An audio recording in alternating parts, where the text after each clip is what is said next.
So welcome all to this meeting, and we now move on to the agenda itself. Oh, yes.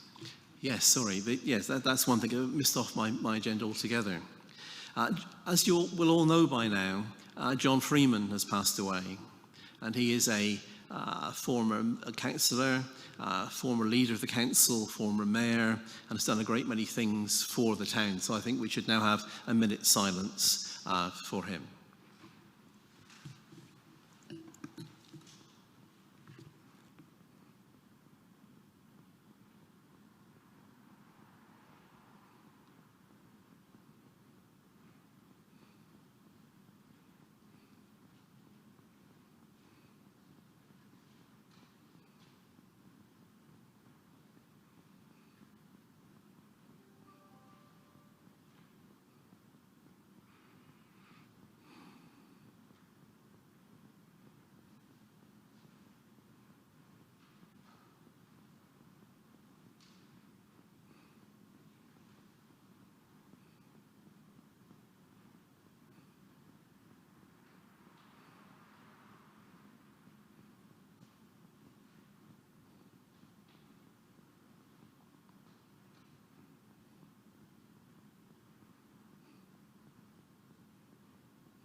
Okay, thank you. We now return to the agenda.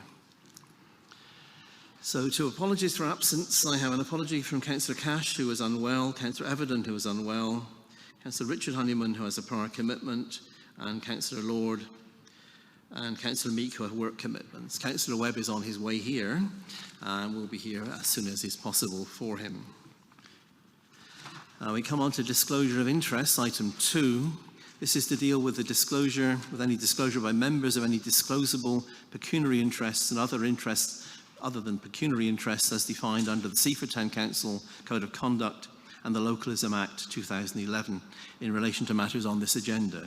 Does any member need to make a disclosure of interest? No, don't see anybody, so that's none. You move on to item 3, which is public participation. Now, in order to be heard, there are 2 microphones at the front. This is one on my left, is probably the closest to you. So if you'd like to make a representation or ask a question, you need to say which agenda item it's about, and if whoever would like to indicate first would like to go first. Right, Keith. I can't promise to call you all by name, but I do recognise this man.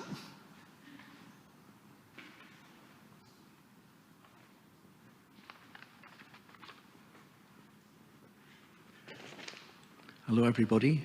Can you hear me? Yeah? We can. I think most people know who I am. It's Keith Blackburn, Chairman of the Seaford Community Partnership. I'd just like to make 3 points. First of all, to congratulate Adam Chugg and his staff for grappling with and handling so many difficult issues and bringing them to this meeting. It must have no wonder they've been phenomenally busy.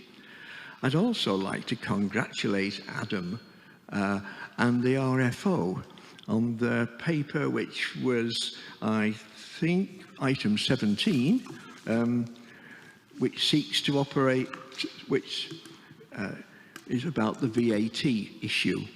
I'm particularly pleased to see that the Town Council is looking at the best way of handling matters to minimise the amount of VAT that is paid. I think that's particularly important. It's part about value for money, so it is very pleasing that they are so grappling. I'd like to commiserate with you all, because I know that you will have been anxiously waiting to read the progress report on the climate change projects. The community partnership has 5 climate change projects, and I can just imagine you'll all have been going through the papers and saying, where is this progress report? So seriously, there's just too much on the agenda for the progress report to be covered. I will issue a copy of the progress report, which has already been prepared, to the councillors I know who've been most involved. And if anybody else would like to see a copy of the progress report, I'd be happy to let them see it. The final point I wanted to make was in connection with the Memorandum of Understanding, the Community Partnership and the Town Council. It's a good document to discuss. There are some things that I would like to tweak a bit, and no doubt some other things that Adam would like to tweak a bit. But I would just say that the partnership has done a lot over the years, done many projects, saved lots of money for the Town Council, and we've got many things we can do in future. And if you look at what we do and who does it, we've got some very able and experienced people to help the Town Council. And of course, the key point is we're not consultants who are paid a pile of money, we are consultants who are free. Thank you. Okay, thank you. Anyone else in the public gallery like to speak? Okay, up you go.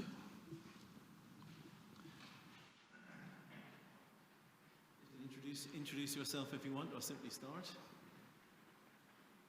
Good evening. I'm Marjorie Diamond, and I know some people here, not everyone. I'm here representing two Seaford community groups. Trees for Seaford, which has planted and cared for trees in Seaford for over 12 years, and On the Verge, a new group established this year working to improve our green spaces and verges for wildlife and people. Sorry, and your agenda item? My agenda item, is agenda item 10. Thank you. The climate emergency, and specifically the rewilding of some of our parks and how the Town Council is supporting community groups to look after local green spaces. And I should also say that both of these groups work in partnership with Seaford Environmental Alliance and the Seaford Cares Lottery Project. I'm here to strongly urge you to support those two initiatives, that is the rewilding of the parks and enabling and assisting community groups and residents to care for green spaces. We are facing not only a climate emergency, but an age of extinction. Insect levels are collapsing, and if we lose our pollinators, we lose our ability to feed ourselves.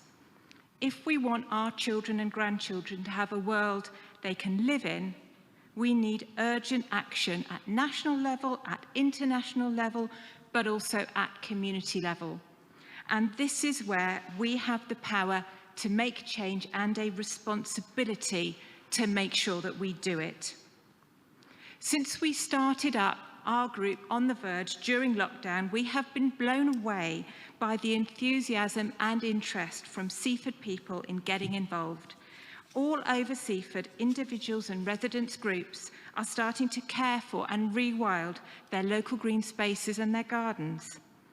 We support the councils with their plans to manage green spaces and verges for wildlife.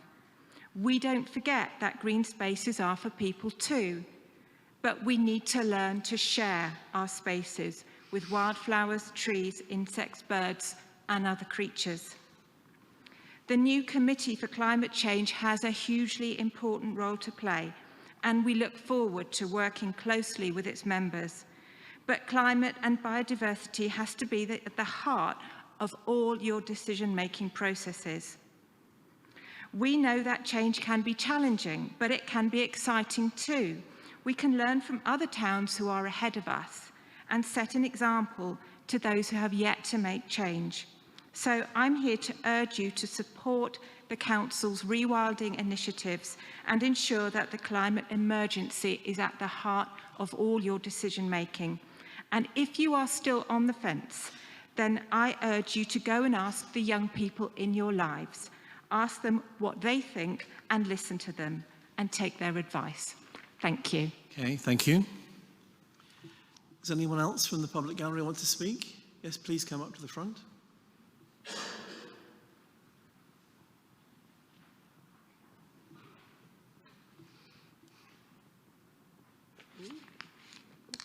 It's the usual problem of glasses and mask.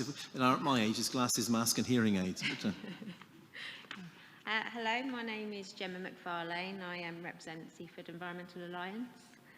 I'd like to comment on item 11 on the agenda, creation of a climate change committee.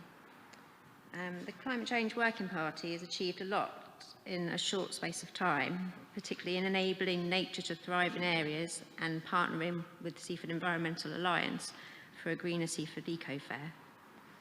I support the forming of the Climate Change Committee, but I'd like to say that looking after our environment is everyone's responsibility, and I hope this is already considered by the Council in all decision making. We are all constantly learning what it means to live sustainably, so a Climate Change Committee should be there to support and scrutinise decisions taken. And many people may be wondering why we should bother to make changes locally that benefit our environment when looking at what happens in the rest of the world. So I ask you to think about this as being more about improving community resilience, making us more able to deal with anything that could happen in the future. Who would have predicted the flash flooding in China or Germany earlier this year that killed 300 and 200 people respectively? 50-degree heat in Canada, droughts and fires that are becoming more extreme all over the world. The Environment Agency today warns that this country is not prepared for the impact of climate change. This will happen in this country sooner or later. We're already experiencing long periods of heavy rain, long periods of dry weather that are affecting harvests and causing flooding. Well, we can only go so far as individuals. We look to our councils and governments to make the right decisions on behalf of all of us, keep the community safe, so I hope we can rely on this council to support the decisions that do this. Thank you. okay, thank you. Does anyone else want to contribute? Yes, please come to the front.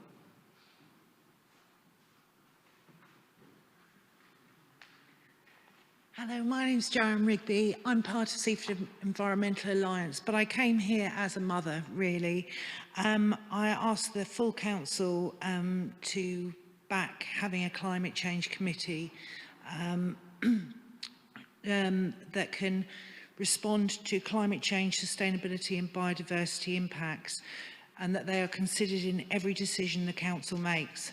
Our children in Seaford and those yet born here deserve us to take every care to mitigate further damage to their planet, and we must start now to put this into practice. As they can't afford us to make mistakes, it's code red for humanity and we are already behind the curve. I was reading the Climate Change Committee reports today on our adaptation to climate change, and we haven't even started, and we're so woefully behind in our preparation for that. So I ask you we need to pull out all the stops for everybody in this community to actually start working together, growing food and becoming adapted to what's coming. Thank you. Thank you. That was a representation on item 11. Thank you. Thank you, yes. Anyone else?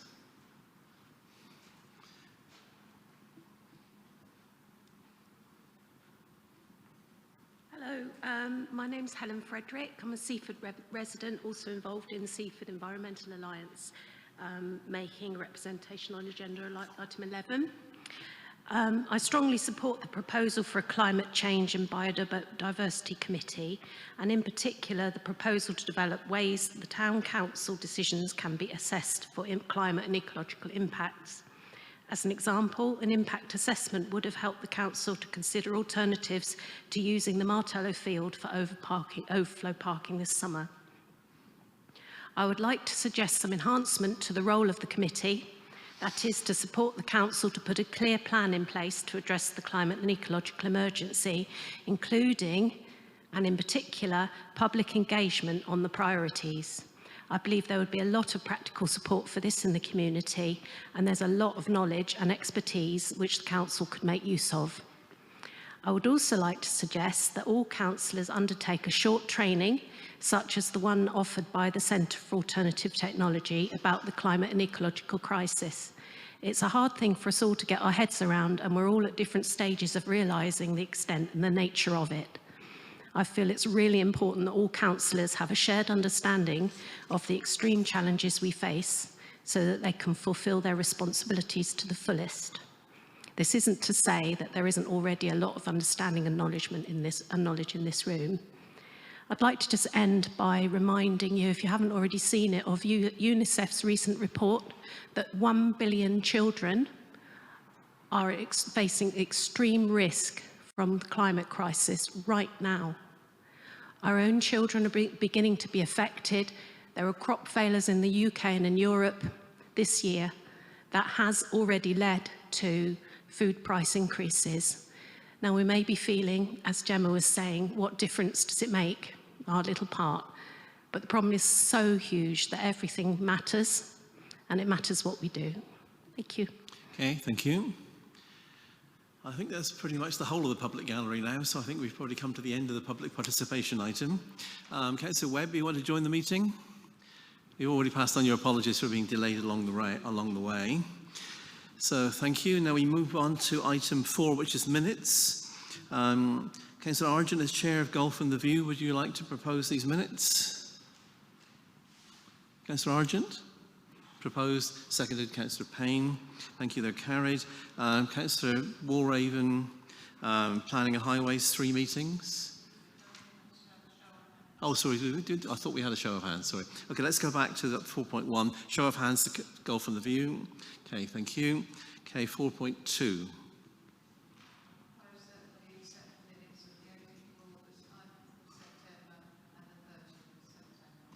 Okay, someone second that? Councillor Borman. All those in favour? The next one is 4.3, full council, which I chaired. Someone like to propose this for me? Councillor Rutland. Someone second this? Councillor Borman. Those in favour? Okay, Personnel Committee, Councillor Edson. Okay, thank you, Councillor Edson. Someone second that? Councillor Honeyman. All those in favour? Okay, thank you. Now we move on to item 5. As we've all recognised, there are 3 packs of papers for tonight's meeting. So I'll read you the page number as we go through, but there may well be some pages that have got the same number in different packs. So in order not to delay the meeting by very much, just to say for the Mayor's Update Report, which is page 9 of the pack, this is now a more usual year. Things happening like tonight are a little unusual, but now I'm able to attend more events for the town, away from the town, whether it's things with the High Sheriff or neighbouring mayors or Lord Lieutenant. Also more events in the town, things to open and things to attend, and more opportunity to help other people in their fundraising. So I think I've written a fairly long report so that you can have the opportunity to read for the details for that. And also, Sue, as the Mayor's Secretary, has produced a diary for August to September. So that would be my report for the Mayor's Update, unless someone wants to ask a question. Councillor Brown.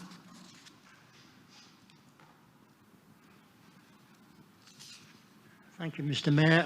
I'd like the Council to pass on a vote of thanks to Sue Treadwell as your Secretary. She's done an absolute brilliant job since she's been within the Council, not only for you, but for the Council in general. So I hope the members of the Council can endorse that. Thank you. Yes, so one of the previous mayors, Councillor Walraven. Yes, so we got that. So a vote of thanks then for Sue Treadwell as the Mayor's Secretary as she's moving off to other employment. So those in favour of that? Okay, let's carry it then. So no other questions about the Mayor's report? No? So let's move on to the Young Mayor's report. This is a verbal report which I'll read to you. Since the last council meeting, Joe has been involved in organising charity fundraising for his chosen charity, Defiant Sports. The charity's mission is connecting through sport. They believe getting and keeping people active is paramount in improving well-being. They aim to reach those who have a barrier to participation, especially those people with disabilities or long-term conditions.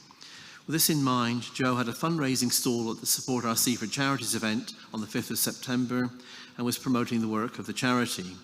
He was lucky enough to receive the third prize, £100, from the Mayor's Cash Prize draw.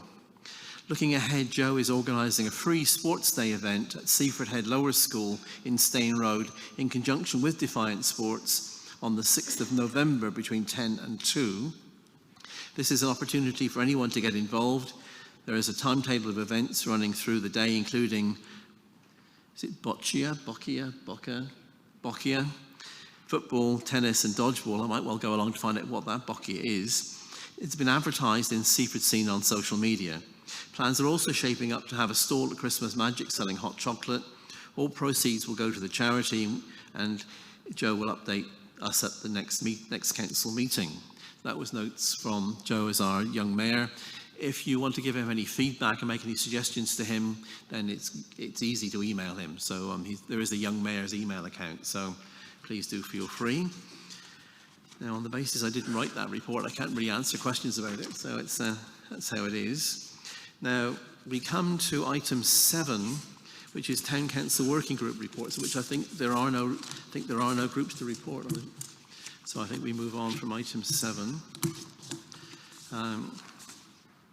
Item 8 is outside body representative reports. Does any councillor here who represents the Town Council on an outside body want to make a report at this point?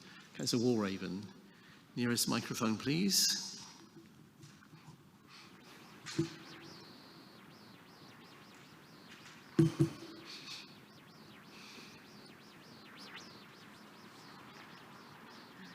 Thank you, Mr. Mayor. The Bishopstown United Charities met last week, and it was reported that the new residents in both 1 and 2 Edric House have settled in well and are very happy.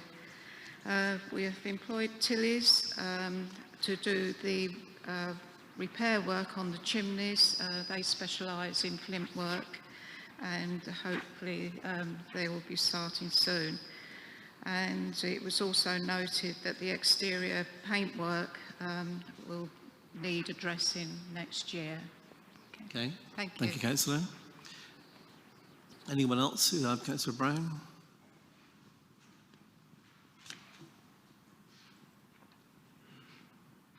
Thank you, Mr. Mayor. As the Town Council's representative on the Seaford Head Golf Committee, I attended their last meeting where several issues were raised. These have been passed on to the Town Clerk at the moment. One of the issues was advertising the Ladies' Golf Day, and I'm very pleased to see that the Town Council has put out that advert both on their website and to all councillors, so thank you very much for that. Okay, thank you, Councillor Brown. Anyone else as an external body representative? No, I think that's everyone.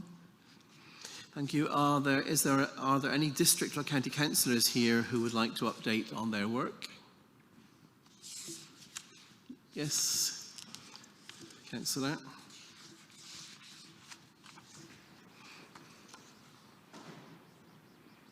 You could have gone to the nearest one. You can tell I'm not used to this. For just very, very quick updates. One is the parking review. It's currently going on now. And the parking review is a chance for residents who want any parking restrictions. It could be a yellow line outside your road, or it could be having a disabled bay. So I would suggest you talk to your county council councillor, because you do need to, each parking review is assessed and merited. So it does worth residents actually talking to the county councillor to actually help submit the parking review application.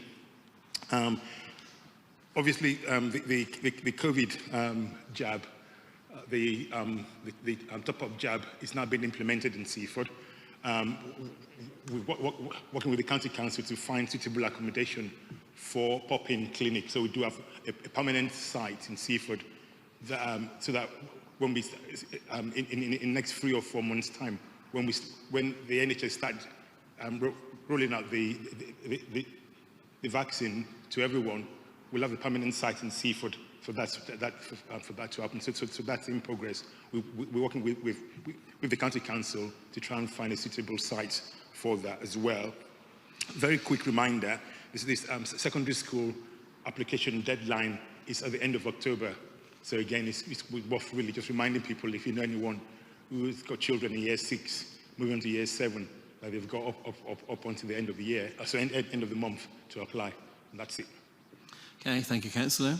Any other district or county councillors want to say anything? No, I don't see anyone. So thank you. That concludes item 9. Now we move to item 10, which is the Town Clerk's Update Report. Now we have the unusual situation of Adam being here while not being here.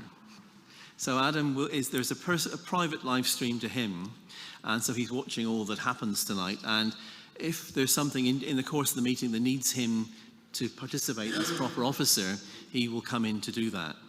But also just to say, in previous meetings, it's been my habit to say to whichever officer wrote the report whether they'd like to introduce the item, but that's simply my preference rather than a requirement, so we don't have to have Adam to present his report. Now, we're on page 13 of your pack, and it's between page 13 and 18. So we're asked as a council to note the contents of the report, and Adam has followed his usual process, which is to take from where he finished at the previous meeting and then give us updates. So rather than to write a new report every time, this is an update on how things have happened on his the 14 priorities and his work in the last since the previous meeting. So does anyone have a question that you urgently need Adam to answer by him using Zoom or phone calls? I'm sure he'd be very pleased. Well, given that he's not well, we shouldn't inundate him with emails, but I'm sure he will answer questions by email if you want to ask questions of him that way. So are you content to move to the recommendation? Yes? Would someone like to propose that the recommendation to note the contents of the report? Someone propose that? Councillor Payne. Second that, Councillor Edson. All those in favour that we note the contents of the report? Yes, we do. Thank you. That's carried. Now we come now to item 11, which is the new Council Committee for Climate Change, called Climate Change, Culture and Biodiversity, and we've had input from our public gallery about this already. I propose to give ourselves some time to discuss this, but the recommendations we will need to come to are that we note the report, to agree that the Climate Change Working Group be dissolved, a new Committee for Climate Change, Culture and Biodiversity be formed, and also as the third recommendation, to charge the new committee to explore and develop the best ways that any decisions Town Council takes are assessed for climate change and sustainability in the same way they presently are for financial implications. So who would like to speak to this? So I see Councillor Borman, then Councillor Honeyman, and then Councillor Dunn.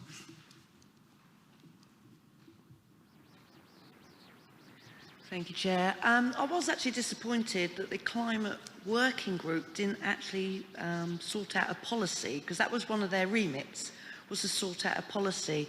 And a policy gives guidelines on how to progress, to do things, the same as when a officer looks at, do we do this, do we do that? They would have a policy to look at the guidelines and do it. That was one of the remits for the working group, which now they're wanting to do as a committee. So I really do hope, and I support a committee for climate change and to support the council as a whole going forward. But I really do hope they have this policy in place, which they were meant to do as a working group, because that is really important to the future of this town. Thank you, Councillor. Councillor Honeyman.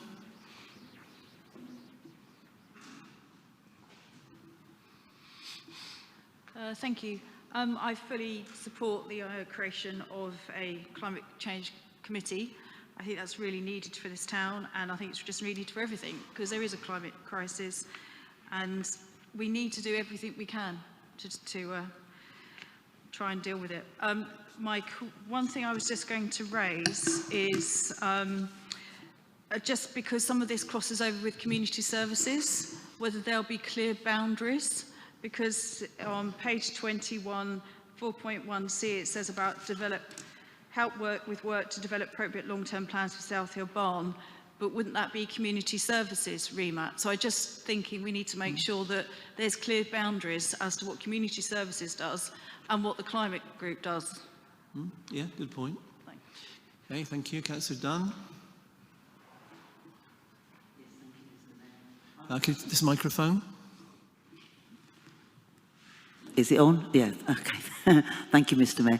I'd like just really to illustrate what Councillor Honeyman has just said, is that my concern is, because I've been with community services since I became a councillor, reading on the agenda, 4.1, where it says investigate how to reduce and remove the use of diesel generators.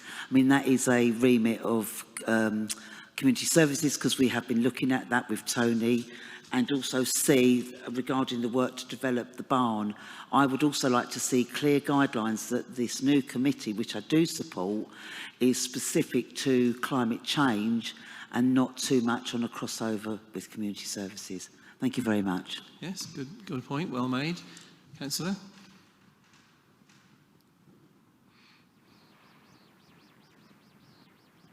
Thank you, Chair. I'm not going to go into a long speech because I think we're all in agreement in principle. I just wanted to run. I don't want to propose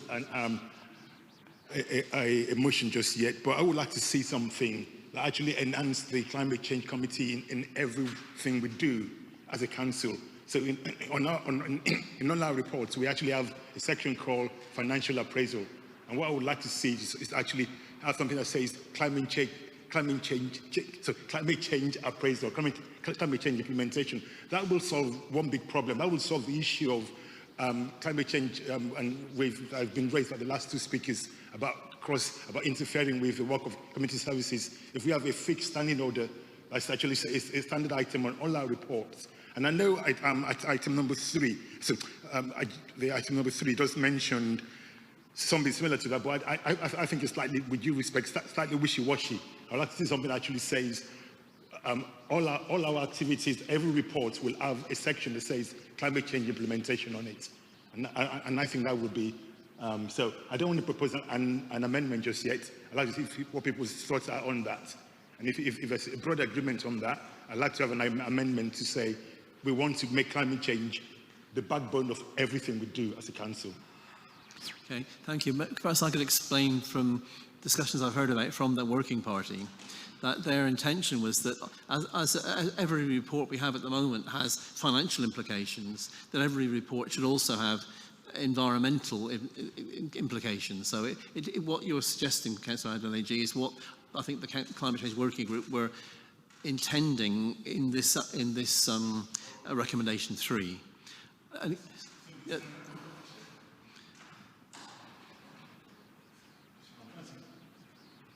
Open a copy of it. Can I have sorry, my phone, trying to get the agenda out again. The agenda doesn't make it quite clear. Can you read the third recommendation to me again, please? Yes, recommendation 3, to charge the new committee to explore and develop the best ways that any decisions Town Council takes are assessed, so that any decisions Town Council takes are assessed for climate change and sustainability in the same way they presently are for financial implications. So it has the same weight as financial implications. I would like to make it a bit stronger if we can. Let's have some discussion, okay. And then we'll see if we come back to amendments. Councillor Hyder.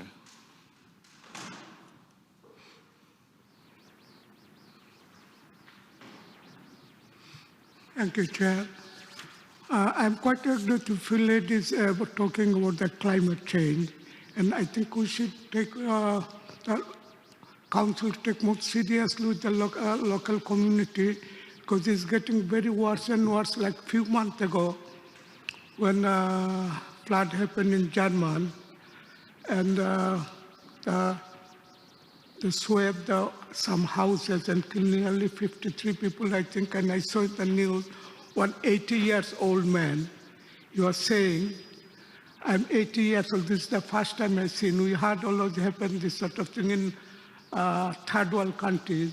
Now in front of my eyes, I see it's happening in the German and Holland and other countries in Europe. So we should take more seriously, and we should start with local community, with council help, and the nationwide, and all the leaders I heard about in the whole world, they should take more seriously. It's coming time to take real action, not talk. We need to take something seriously. Thank you very much. Yes, it's action rather than words that's needed. Anyone else want to contribute to the discussion? Councillor Payne?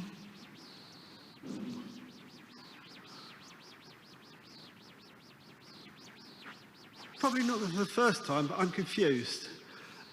If all the committees are going to include it as part of their reports, why do we have another committee to evaluate the committee's reports? I don't understand. If we're saying every committee has to put climate change as part of their reports, the same as we do financial, then what's this other committee going to do? Is it going to audit each committee? I'm just not sure where it is. I'm not against it. I'm just not sure where it fits. Okay. Would anyone from the Climate Change Committee like to respond? I think Councillor Edson, followed by Councillor Adil.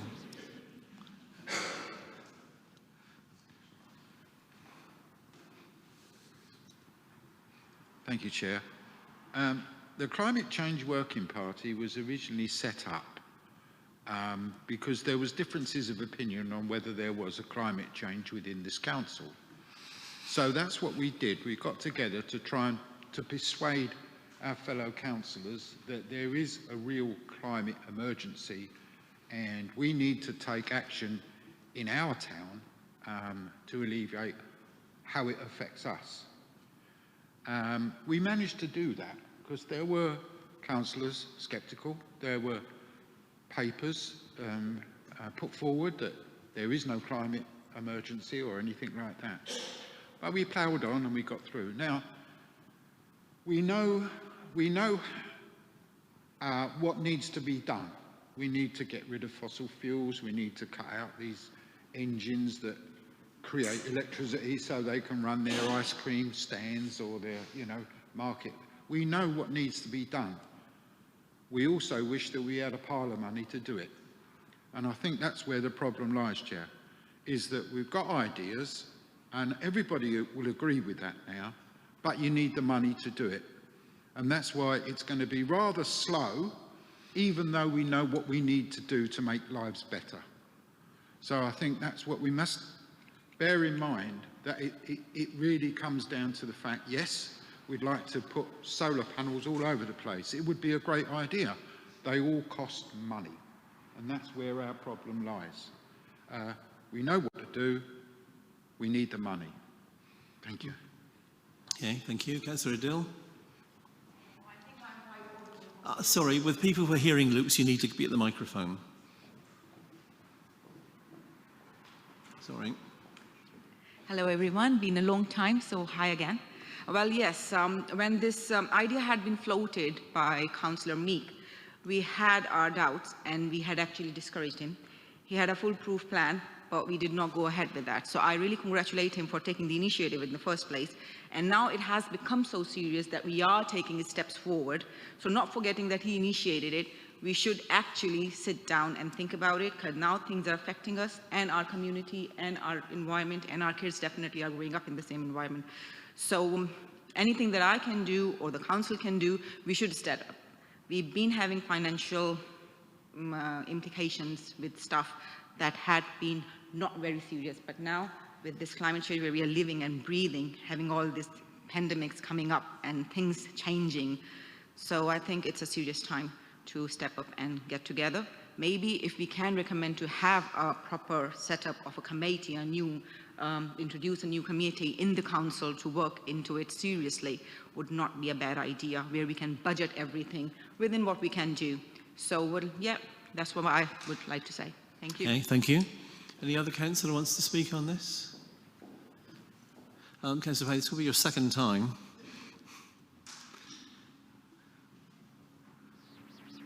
I don't think any of that answers my question. Why do we need a separate committee instead of each committee doing it? Okay, I'll try to answer that then. Okay, Councillor Adeniji, if you want to respond to Councillor, right? Okay. I think if we look at the terms of reference of the committee, one of the things it does is to actually come up with a set of proposal that would be needed. So sorry, by the way, you're talking to me at this point. Sorry, Chair. So I do apologise. If we look at the through you, the terms of reference, the third item says they will actually explore and develop the best ways in which all councils, effectively all councils' policies will be checked for climate change. So you do need them to actually come up with a list of proposals, a list of ideas, a list of suggestions that will become templates that we can actually apply to everything else that we do. So it's not duplicating the work of each individual committee. Or what it does do is actually give you a guide that you can actually use in your committee, so that when you actually make a decision in finance or in FNGP or in Gov, you actually have some climate change implication to actually work with, and that's coming. So I don't know if that does help answer your question. Okay, thank you. What we come to understand is that climate change, culture and biodiversity are such significant subjects, they do need the weight of a full committee behind them. And it's not that committees will overlap with each other. The intention is that this new committee would be the driver for all of this, recognising its importance, but all the other committees are asked to consider climate change and the environment in their reports, not that there will be major overlaps. But I think we've had a good deal of discussion on this. I think Councillor Borman, then I think we'll move to what Councillor Adeniji wants to do as an amendment. Thank you, Chair. I do understand what Councillor Payne is saying. Even Lewis District Council do not have a committee for climate change. They have a working group. And the working group has been helping with their climate change officers, working on policies. And every policy, or every officer that does a report, then they've got a policy in place that tells them what they can and can't do, or how that changes and things. So do we actually need a committee? Because committee will cost officers time, it will cost money, and actually a working group is the one that proposes a policy. So I can understand where Councillor Payne is coming from. Do we actually need a committee? Because it is a working group. As I said, Lewis District Council have a working group and not a committee. Okay, point made. Councillor Brown.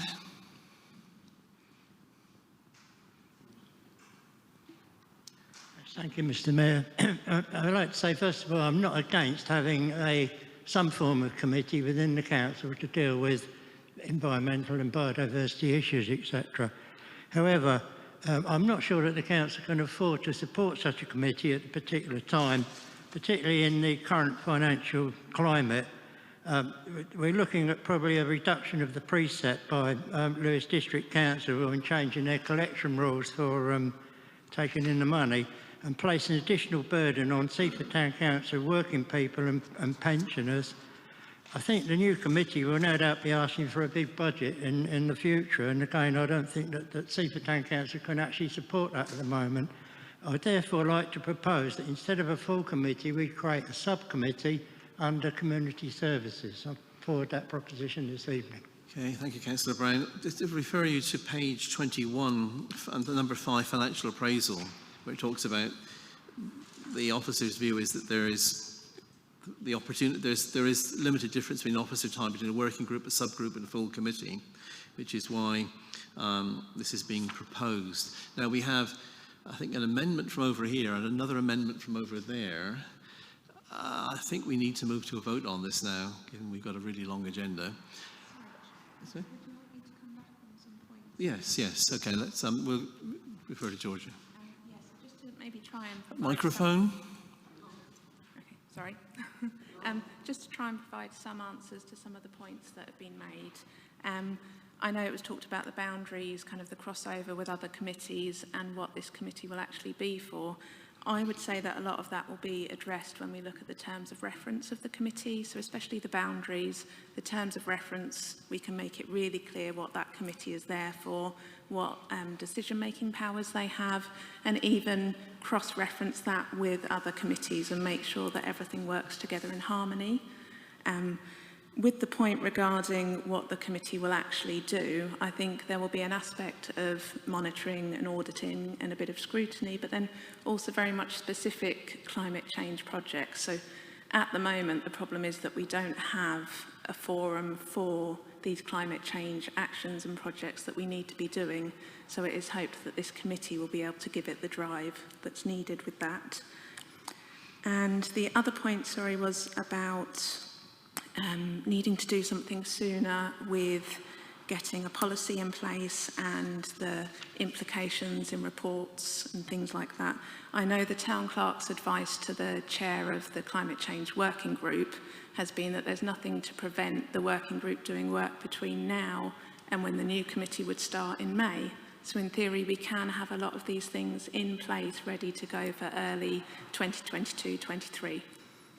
And just a final point as well, just on the proposal that was made there about having a subcommittee instead of a committee. I think, as the chair said, from an officer point of view, that doesn't really reduce officer time or processes. If anything, it maybe just slightly complicates things because you then have a subcommittee that reports through a committee that then reports back to full council. So it can just get a bit more messy and you end up with a lot more steps in the process. So hopefully that just helps clarify some bits. Okay, thank you. Now we've had an intention for an amendment and another amendment. We ought to move to a vote at this point rather than being more discussion. Councillor Honeyman, you'll have to be the last one then. Right, a recorded vote, so we'll be ready for that. So Councillor Adeniji, do you have an amendment to put to this text? No. So you're content for it to be as it is?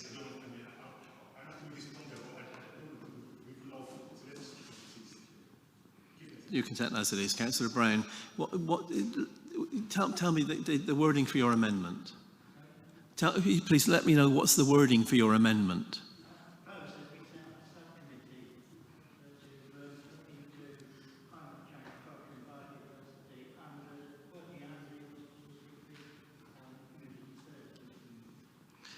So this is instead of the recommendation that's made in this report, your amendment is to say that we instead set up a working party which will then, a subcommittee, which will, so your proposal is that we set up a subcommittee under community services and this would be a climate change subcommittee, is that right? Okay, does everybody understand what the proposal is? So we have someone proposing that instead of this recommendation, we have instead we vote on that a subcommittee of a climate change subcommittee of community services be formed.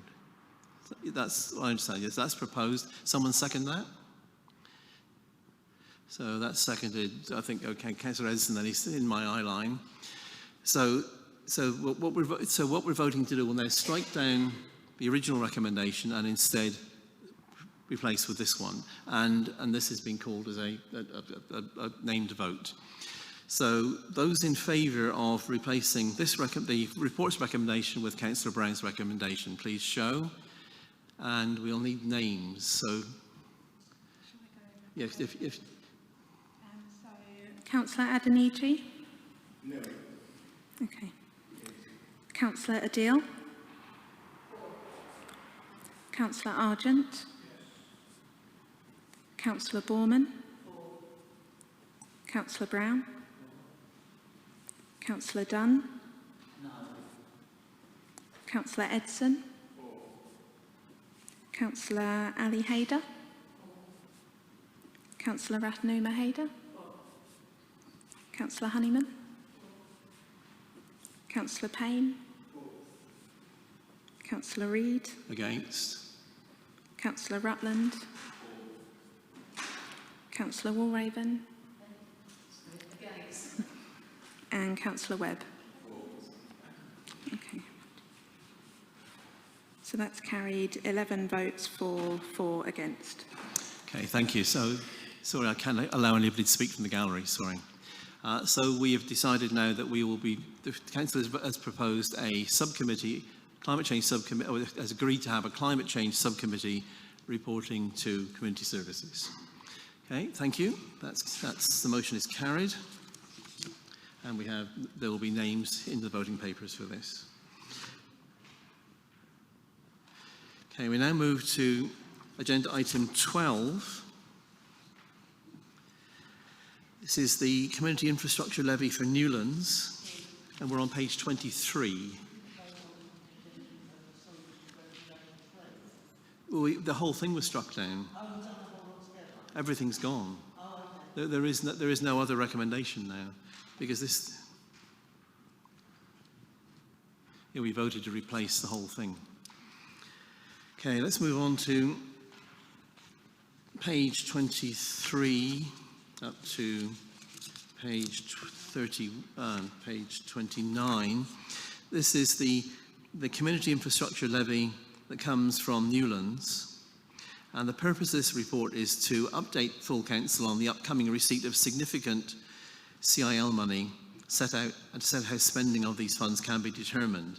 So the recommendation is to note the report, to confirm agreement with the following, to instruct the responsible financial officer to place the October and November receipts in the appropriate earmarked reserve, to set aside sufficient CIL receipts to ensure I think the wording for this could be a little more accurate. It's not to make sure there's full funding, to make sure there's top-up funding of the rebuilding of the Martello toilets, and to ask community services to make recommendations to full council on CIL expenditure in the spring of 2020. So someone might, let's discuss this. Anyone with comments to make? No? So I would like to just a little clarification on recommendation 2 bullet point, the second bullet point, to ensure, rather than full funding, to ensure there's top-up funding available. Because the risk would be that if a grant maker believes we will fund it fully ourselves, a grant maker would not be interested to come in instead. So I think if you're agreeing, that could be to ensure that top-up funding is available rather than to say full funding is available. Gets us to the same place without us having to risk putting in all of it. So do you agree that we can take this recommendation in?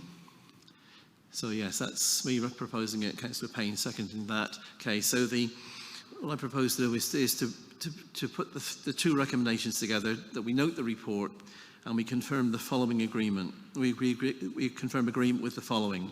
To instruct the RFO to place the October-November receipts in the appropriate earmarked reserve, to set aside sufficient CIL receipts to ensure the full funding, to ensure the top-up funding of the rebuilding of the Martello toilets, and to ask Community Services Committee to make recommendations to full council on CIL expenditure in the spring of 2022. I think that was proposed and seconded, yes? Okay, all those in favour? Any against? Any abstaining? Okay, thank you. That's item 12. Then moving on to item 13, which is now page 27, the parking update. And we are recommended to note the report, to endorse the recommendation to request the East Sussex County Council to endorse the recommendation to request that East Sussex County Council designates and provides 6 additional accessible parking spaces on the seafront in the following locations. 2 spaces at the eastern end of Bonningstead Parade, 2 side-on spaces close to the zebra crossing adjacent to the Salts Recreation Ground, and 2 spaces at the Martello toilets to complement the proposed new disabled toilet and changing facilities and the wheelchair access to the beach. So discussion on this, someone has comments to make? Councillor Walraven?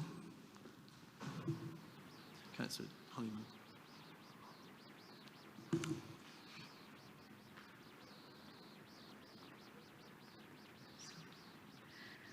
Thank you, Mr. Mayor. I just want to, I'd like to propose these recommendations. We discussed it well within Planning and Highways Committee, and various suggestions came up on with parking on the seafront. and we came up with these being the best places. So I hope the full council will support this. So I'd like to propose. Thank you. Okay, thank you. And just to make it, come to the microphone, please. Just to make it clear, we're not voting about parking across the town or about charging for parking on the beach. This is simply specific to these parking places for people with disabilities. Councillor Honeyman. Yeah, I just wanted to add, it was just a little while ago at another meeting I was at, is whether the proposal for putting a disabled parking spot near the new Gateway project, because obviously whether there's possibility of putting one near there as well. So I just thought I'd ask if that was something that can be considered. Yes, I think that can be something we can take into the notes of this meeting to say that near the storm gate, and to, which is a sensible place because that's where people with disabilities would get onto the seafront, where all the storm barriers in place. So that would be a sensible place to be considered as well. No one else will speak on this. So we come to those three recommendations. I think we can take these together. Someone proposed we take recommendations 1 and 2. Councillor Brown, Councillor Honeyman. Those in favour? Okay, that's carried. Thank you.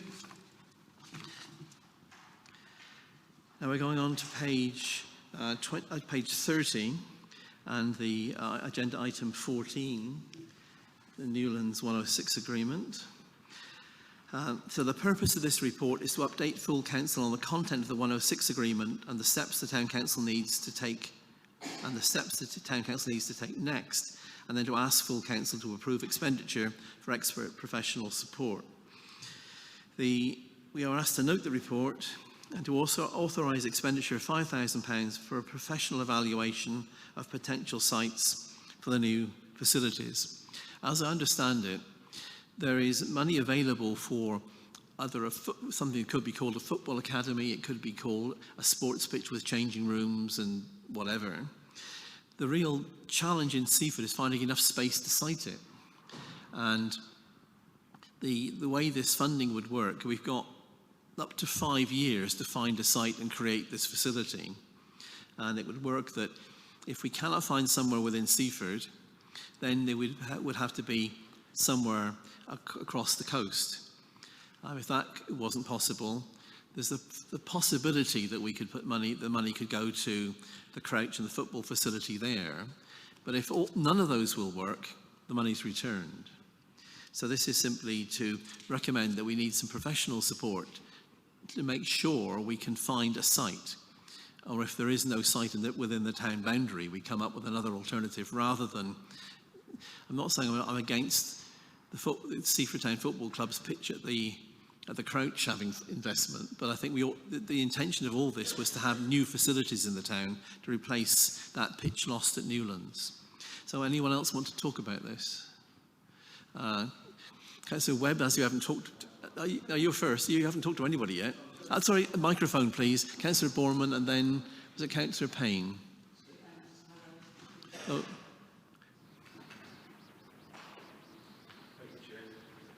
I was under the impression that I broke everything already. I was under the impression that there were supposed to be football pitches, facilities at the Newlands development. At which development? At the Newlands development. No. No?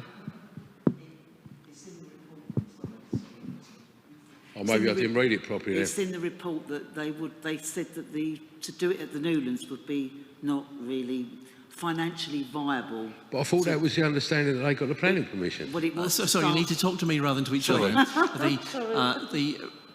The outcome of the decision with the developers was that it was not possible to have this academy within Newlands, right, and that this is the reason the money is available to develop that facility somewhere Fair else. enough, my mistake. You're right at the beginning. There was the intention was to have it there, but it wasn't physically possible with those developers. Or financially who was next? Councillor Payne, I think, and then Councillor Dunn. Councillor Payne, you wanted to speak on this? No, Councillor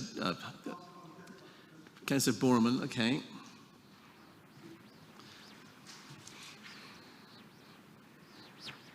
Thank you, Chair. Just a couple of things. I've been contacted by many residents on this, as how likely is a football pitch going to be in Seaford, or is the money going to be pushed further across the district and Seaford is going to now lose out on a football pitch, which is really required? And my other question is, with regards to the underspend or the financial savings, where this money is supposedly coming from, how much is considered to be our savings or underspends this year? Because there are other reports which are offsetting money requested for underspends and savings. Okay, thank you. I need to turn to an officer for this. My understanding is Section 106 money can only be spent on this specific thing. We can't move it across budgets. Councillor Dunn, you wanted to speak? Thank you, Mr. Mayor. Yeah, I can't, I'm very uncomfortable with this, especially spending out the 5,000, because one, if you look through the neighbourhood plan, and that was worked on, and I worked with it for over, well, nearly 3 years, it looked into every single feasible site Seaford had, whether it be privately owned or by council owned, whether it be us or Lewis District or County.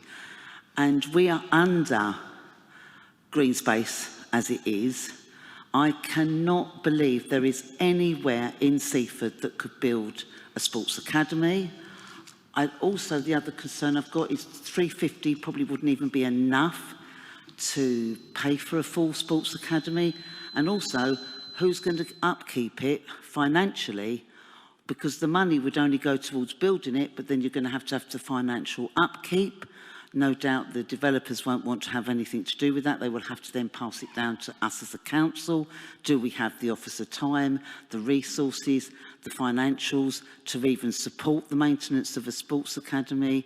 My thing would be to put the money which was offered under the Section 106 towards our existing sports facilities as it is, because I really do not believe, and you've only got to look, and to pay out £5,000 for a professional support when the neighbourhood plan done an extensive amount of work over 3 years on every single green space that Seaford owns. So why do we need to pay out again? So I'm quite against this. Thank you.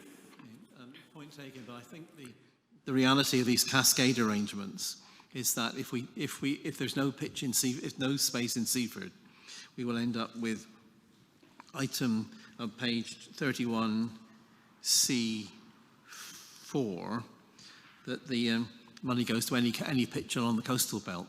Sorry, who was to speak next? Councillor Borman, I think. Or no, Councillor Dunn, Councillor Payne, right.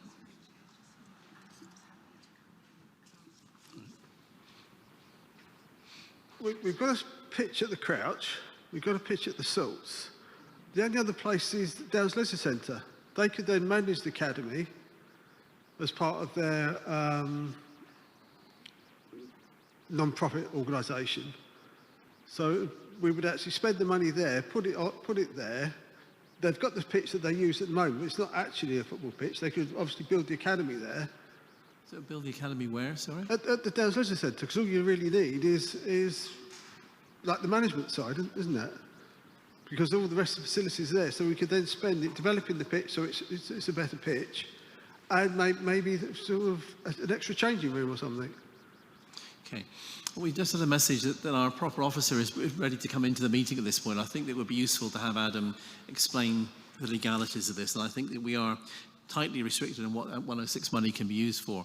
There will be a 15-second delay while Adam joins us, and then maybe a 15-second delay in us hearing what he says. So I think if he's coming in now.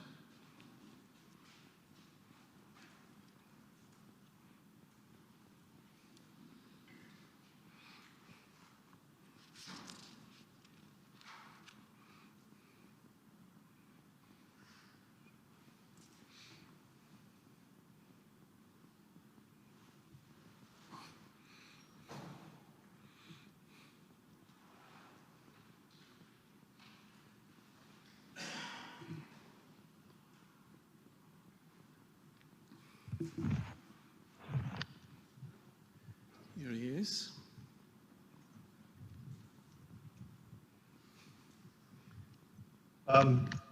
Shall I start? I'm going to start speaking because I know you can't respond to me in terms of telling me when to start. So I'm going to start now, if that's all right. So Yes, start everyone's a speaking. shock to see me on the screen. Good evening, everybody. Great to be with you. I want to thank everyone for the message of support I've had since people knew about blood business, but please be assured I'm also incredibly fortunate. I only have mild COVID, I have a slight temperature during the day, and I've cough and some other symptoms, but that's about it. Hold on.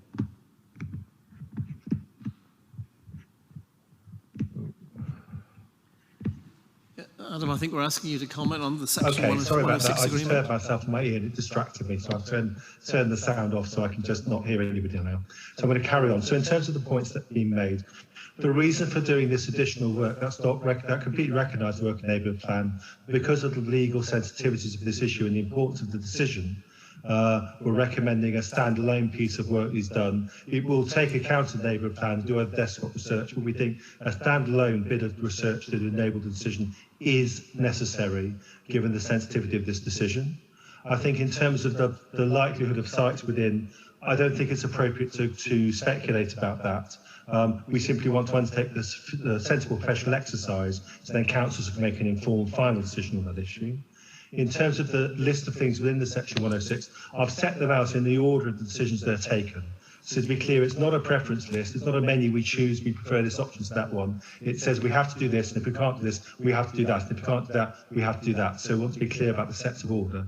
And finally, just to say something I probably missed out of the report that maybe been helpful to put in, is that as well as the money for the facilities, there is also within the Section 106 an annual maintenance fee paid to the town council or whoever it is maintains the facilities after they're created. So those costs will actually be covered.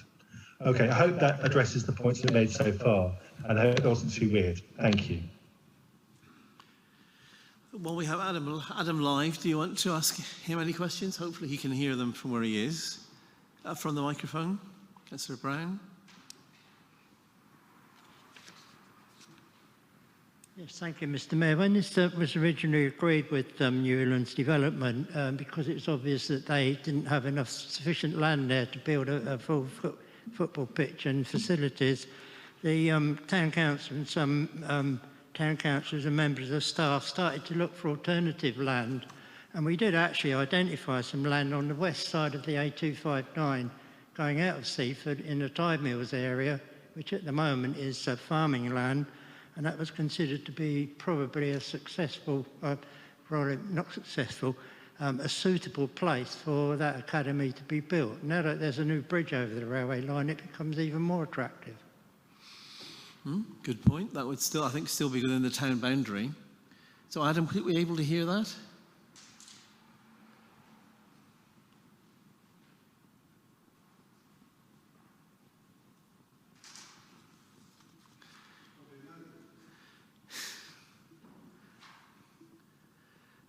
So Adam, the suggestion from Councillor Brown was the land on the west side of the A259, I suppose opposite the Bishopstone turn.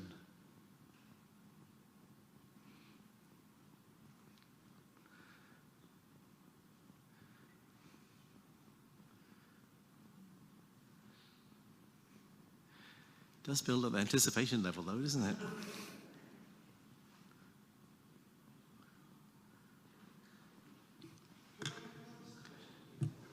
Well, let's wait until see if we get Adam back on this one. It's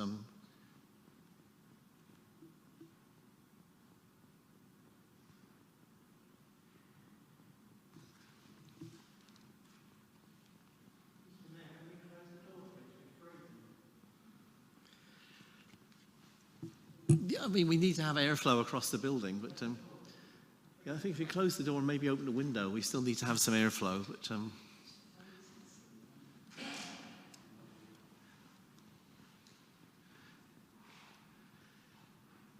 yes, it's the hand space open air now, fresh air, isn't it? I think we've now lost Adam. George, is he texting an answer or? No. No, I think with this what we hope would happen, what we hope would work isn't.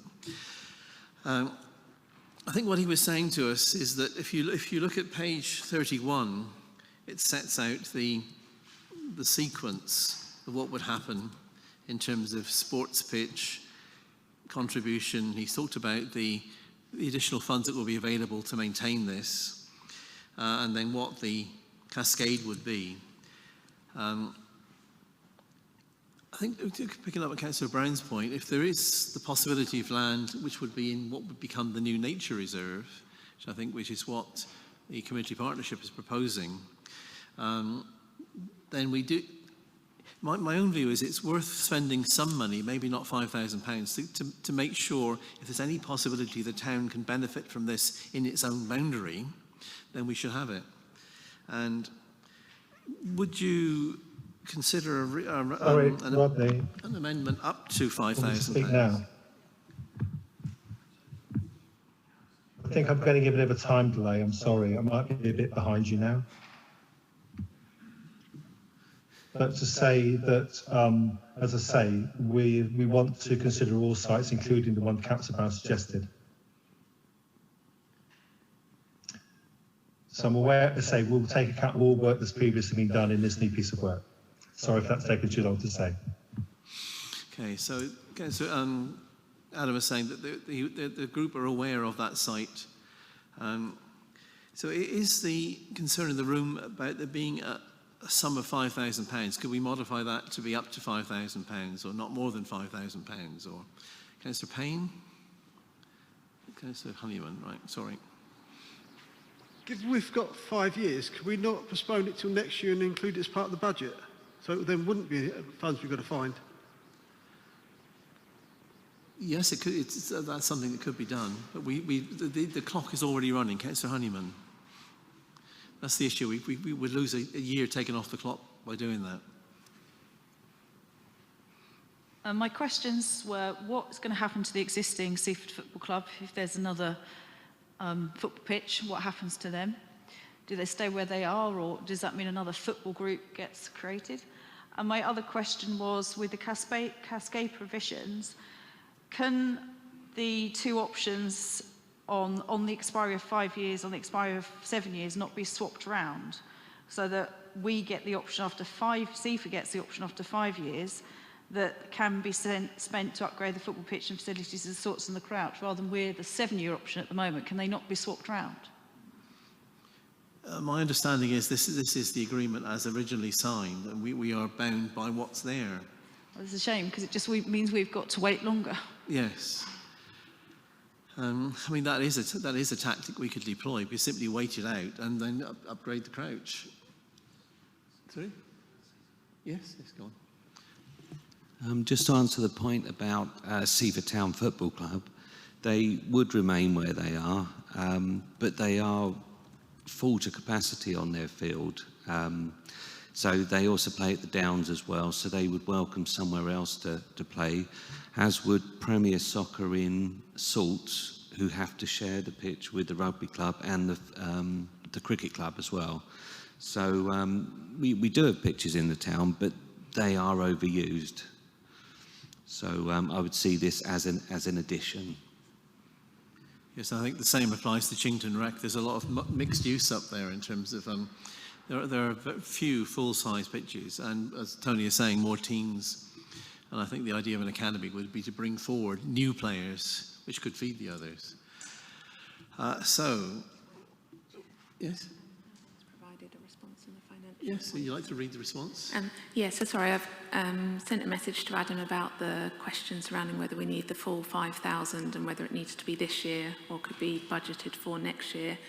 He said that the 5,000 commitment is needed because of the specialist work that we're looking to do, and it's got to be very thorough. And I think, like Adam said, it's the legal standing of the process that we're looking at going into. We need to make sure it's done properly. So 5,000 isn't, in officer's opinion, negotiable, but that it could be taken from next year's budget if council felt more comfortable doing so.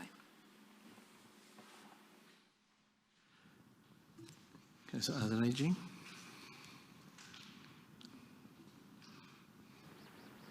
Thank you, Chair. Can I urge councillors not to defer this until next year?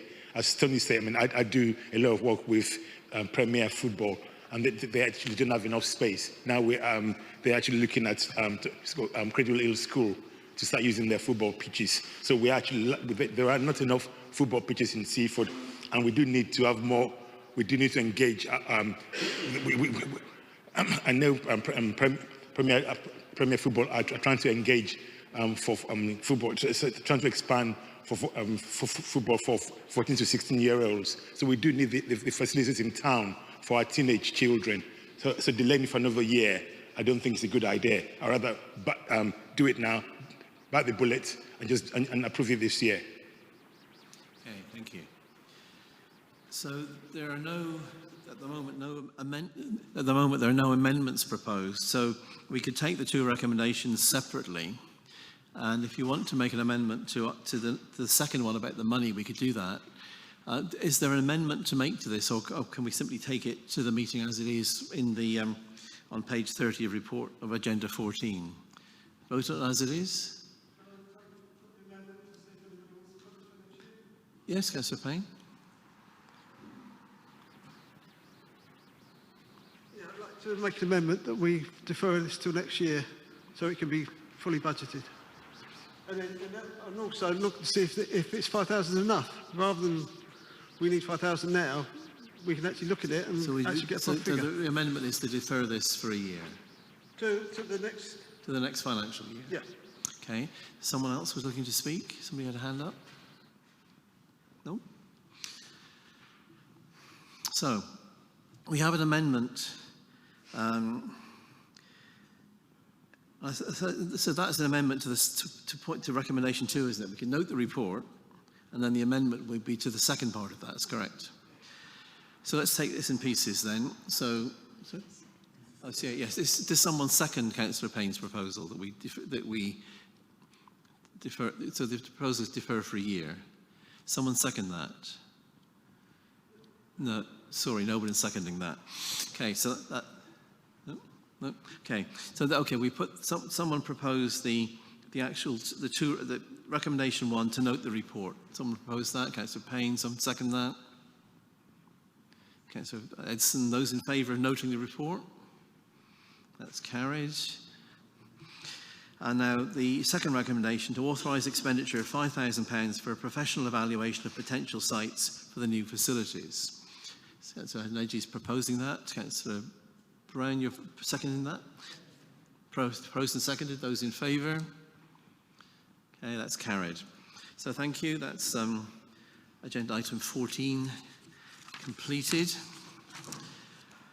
We go to item 15 now, which is page 9. So in your packs, you're going to go backwards to find page 9. So this is the purpose of the report to update full council on progress of the tennis court project and loan arrangements.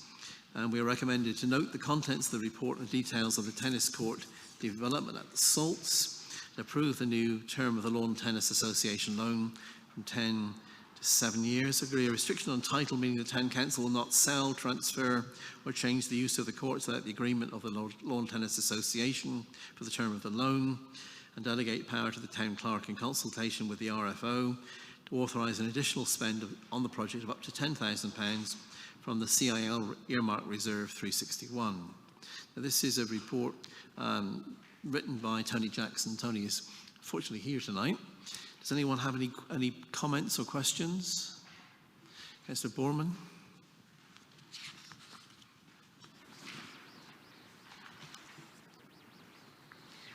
Thank you, Chair. Just a couple of things. There's already a 5% contingency, so why are we being asked for an additional 2%?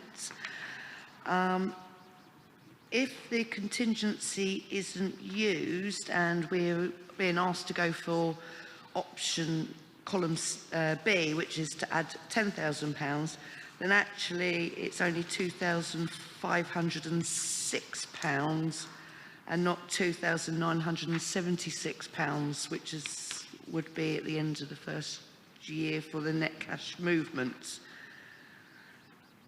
And if the 2% extra contingency wasn't added, the actual underspend would actually be £4,783. So I'd just like to just check those figures, please. I'm very pleased that Tony is here to answer those kind of questions. Does anyone want to ask another question? Councillor Payne, perhaps Tony could take two together then. As usual, I'm slightly confused. On the last bit, it says there's a £2,976 underspend, but we've added in another 3,292. So why don't we just reduce that and have no underspend and reduce the extra amount? Okay, Tony, if you'd like to take those two questions together. Thank you, Chair. The contingency, we don't really, I did say in the report, we don't really want to dip into that 5% contingency. It's there for a reason, that if something happens during the project, something that nobody thought about, then we got that little bit of a cushion there for anything unexpected. So I'd rather not go into that at the moment. Hopefully we won't spend it and we won't have to go into this 10,000. That's the hope. But I'd still like to have it there. With regard to the figures, I need to go through and check again on those figures. We went through them again and again, and I'd be surprised if they're wrong. With regards to the 2% contingency, I'm taking it this is on C, where we've reduced the spec of the fence and saved ourselves some money. Yeah, I mean, we could add more from the contingency there. It's only just moving money around, really. It says reduce STC contribution. Then it says there's the 2,900 underspend. Yeah. So are you saying that 2,900 underspend is the contingency? No, it's just an underspend. But why have we then added in 3,292 if we've got a 2,900 underspend? That's the bit I can understand. Why don't we just add in the 300 and something and not have the underspend? Yeah, we could do. Yes, I think that isn't material to the recommendations as such. It is not really. I mean, it is a pertinent point. I think, Councillor Payne, it would be good if you and Tony Jackson would have that discussion beyond the meeting. So, moving to the recommendations themselves, should we take these as one group, or do you want to vote on them one by one? All together, propose. Someone second, we take them together. That's Councillor Walraven. All in favour of taking them together as a group. Okay, someone proposed them as a group. Councillor Brown. So second, to be taken as a group. Councillor Walraven. Okay, this is recommendations. Full council recommended 2, then 1, 2, 3 and 4 we take together. So those in favour, please vote. That's carried. Thank you.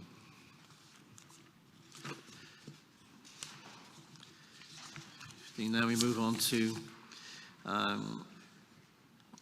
page 33, agenda item 16. And the purpose of this report is to seek approval to tax the Martello toilet site, and the council has recommended to authorise the RFO to apply to HM Customs and Revenue to opt to tax the Martello toilet site. And the second recommendation is to approve the Mayor signing a letter of authority as required by HMRC. Now, I think Karen's explanation of this is careful, and a copy of the letter is attached. So, I think, as was said from the public gallery, it's sensible for us to make the best use of our VAT possibilities, and this does that. Anyone want to talk to this? Councillor Borman.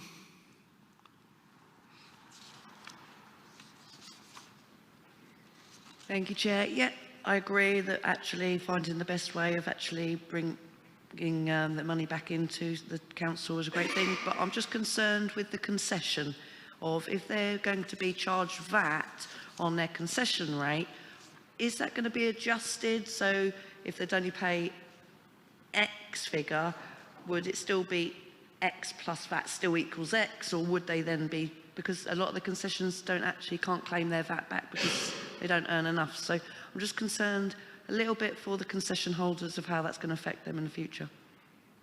Yes, good point. Tony? The actual concession at the Martello kiosk at the moment is charge VAT. That is vatable. So this would only be in line with that. I think if we're thinking of what sort of concession will be in the cafe, it's probably going to be over that threshold because it's going to be a bistro type cafe as opposed to just a concession doing takeaway food and bits and bobs. So I should imagine any firm that takes it off would claim VAT. Yep. So that's an explanation of that. Anyone else want to talk about to agenda item 16? Okay, I think we can move to vote on this then. Take the two recommendations together. Yes. Councillor Payne is saying that. Yes. Councillor Dill saying yes, take them together. So will you propose these two recommendations? Councillor Payne, Councillor Dill, you second those two? Okay, all those in favour? Okay, that's carried. Thank you. Now we're on page 36, and this is the agenda item 17, which is the Local Council Tax Reduction Scheme. And the purpose of the report is to inform full council of potential changes to the local council tax reduction scheme. And full council is recommended to agree that councillors will advise the RFO by email by 19 October how to respond to the Lewis District Council online survey on the proposed changes to the local council tax reduction scheme, with the draft response to be circulated to councillors for comment before submission, and then to note the report. And given that today is the 13th, if people want to respond by email, that will have to be swiftly done. Karen has circulated this afternoon a paper about council tax reduction schemes. And if you read the reports, it appears that East Sussex County Council is looking to oppose this on the basis they will have a significant reduction in their income if Lewis, as one of their districts, were to do this. I asked the RFO for clarification on this, and her view is that the council would not actually lose £13,300 or have to precept for another £13,300. It's simply that a smaller council tax based in the town will have to pay more. So we will get the same money because whatever we precept for, we will get. But it's just a smaller group will end up paying that. There will be across the board for all of the precepts for all of the precepting authorities. Fewer people would end up paying more money. But from Seaford Town Council's point of view, this is not a loss we would expect and not an initial precept we would have to charge. At least that's my understanding of it. Yeah. So, anyone else want to discuss this? Councillor Dunn?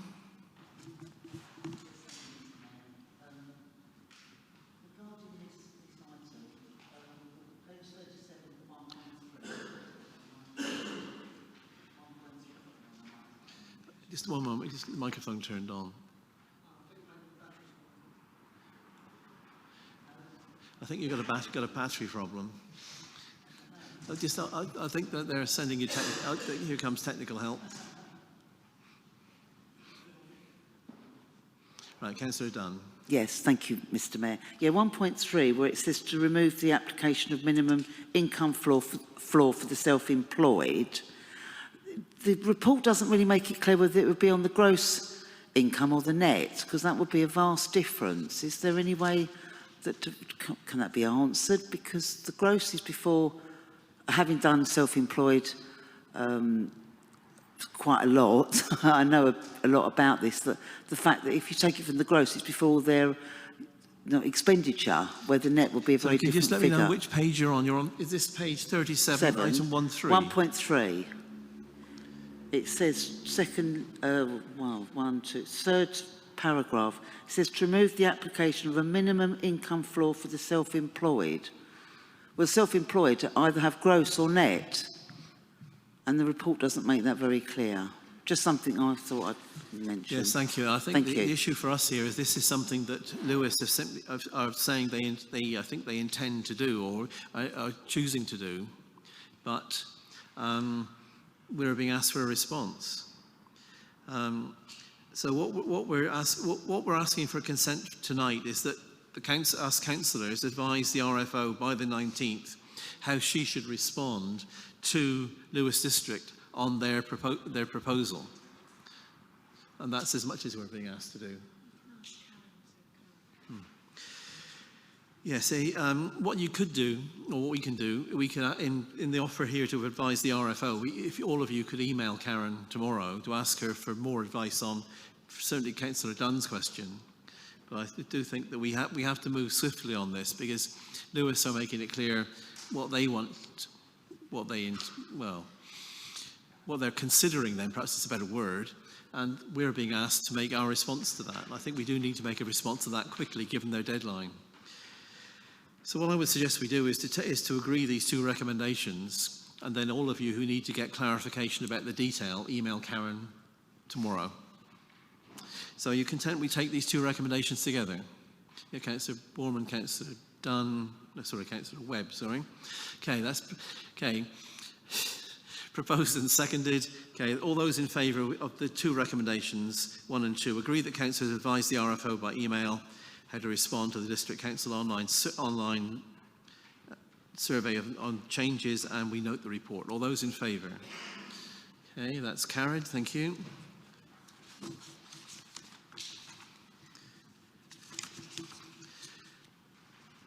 We come to item 18, which is pages 40 and 41, and some appendix and annex pages following. So, item 18 then. The purpose is to update full council on the status of the 2021 AGAR and to note the report, and within the report is information and the financial, the appraisal as the net cost is the audit fee, which has already been paid for from the audit fees budget. So, someone proposed we note this. Councillor Payne, Councillor Brown seconds this. Are those in favour? That's carried, thank you. Right, page 19, and this is additional page 17, which I think Keith is patiently waiting to hear. So, the purpose of the report is to present full council with a memorandum of understanding with Seaford Community Partnership, and we're recommended to note the report, to feedback any amendments to the attached memorandum of understanding, and to give delegated authority to the proper officer in consultation with the chair of the council to complete a final agreement with Seaford Community Partnership. And as we heard from the public gallery, the Community Partnership is generally content with this, and it's a useful way to move forward. Anyone want to talk to this? Councillor Brown.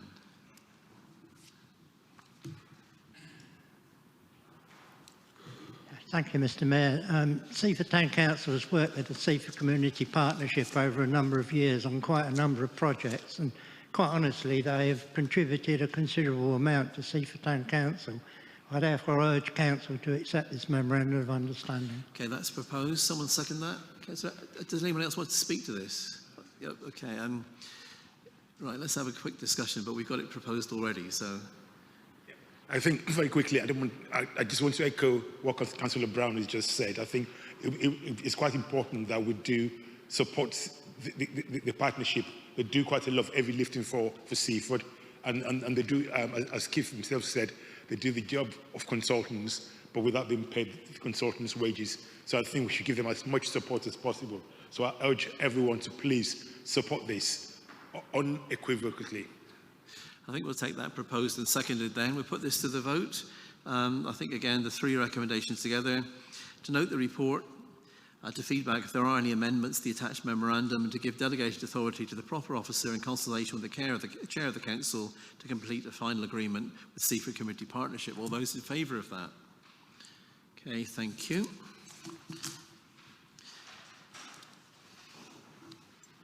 Now we're going to agenda item 20, which is page 48, the Local Nature Recovery Strategies Consultation. The purpose of the report is to present details of the Local Nature Recovery Strategies Consultation and seek comments for submitting to the National Association of Local Councils to help inform its response to the consultation. And the recommendation is that we make comments to make any comments on the local nature recovery strategies consultation document for officers to forward to the National Association of Local Councils. So I think this is self-evident we would want to do that. So can we simply move to a propose and second for that then? Someone proposed that, Councillor Honeyman, seconded Councillor Payne. You want Councillor? Oh, right. Okay, let's hold the vote. Are there any comments you want to make tonight? Not yet. The deadline is the 15th. So unless there's comments you want to make right now, I think we just have to, and you see from the NULT papers that are attached, there are details of what the consultation questions are. I think we can say that yes, we are voting in favour of making comments. If there are no comments tonight, but there will be comments possible between now and the 15th. So those in favour of this recommendation? Okay, that's carried. So please, you've got 2 days. Okay, item 21. This is additional page 24, 25, and then there are the additional pages right through to page 54. So the purpose of the report to present the revised safety, health and environment policy for adoption, and we're recommended to adopt the revised health and safety policy, previously safety, health and environment policy, as presented within report 103/21. Anyone with comments or questions? Let's have Councillor Edson and then Councillor Payne.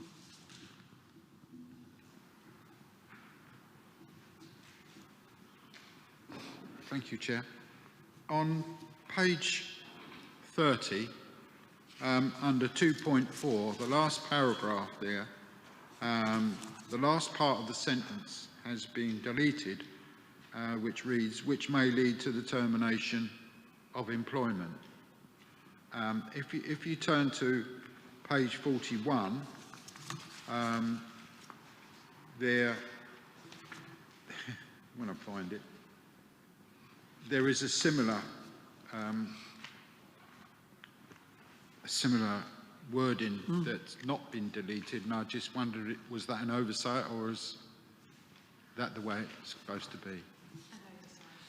Yeah, I think that's an oversight. I think that I think what the original wording does is to prejudge what could be the outcome of an inquiry. So this is to say it will have to be fair by not saying what might happen at the end of it. Okay, that oversight will be amended. Any other comments, questions? Good to have Tony with us tonight. His report, Councillor Payne, Councillor Borman.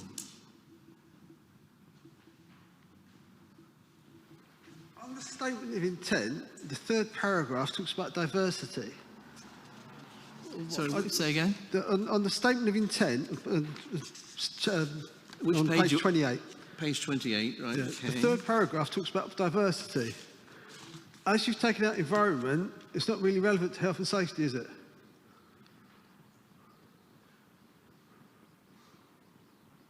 So this is so we're saying this is a health and safety policy. Yeah. In all areas. Yeah, but what's diversity got to do with it? I can't see why that's. I wasn't sure whether that's been copied from another document. Sorry, where's the word diversity? Seaford Town Council values diversity of views, background and experience. It believes diversity leads to better decision making, innovation and creativity. Diversity also helps build the capability to be accessible for Seaford Town, meet the needs of the people of Seaford and aspirations of its staff and councillors. No problem with this paragraph. Not sure what it's got to do with health and safety, that was all. I just wondered if it'd been copied from another document and just left there. Can I refer to the author on this one, Tony? This is the third paragraph on page 28. No, it's a good point, and yep, we can take it out. Right, that's simply done. Any other questions? Councillor Borman.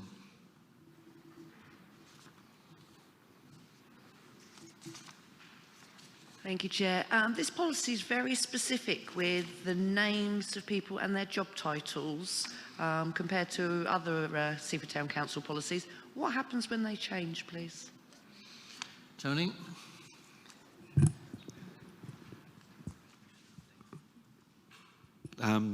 Just talking to Georgia, we can just update the policy as and when on little changes like that. Not obviously major changes, but names, not a problem.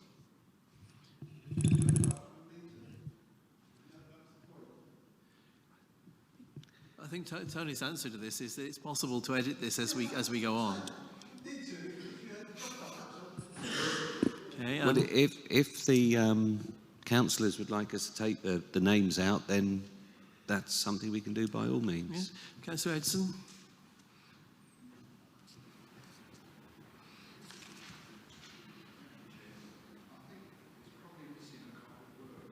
Because earlier on in the paragraph, it says Seaford Town Council values diversity of views.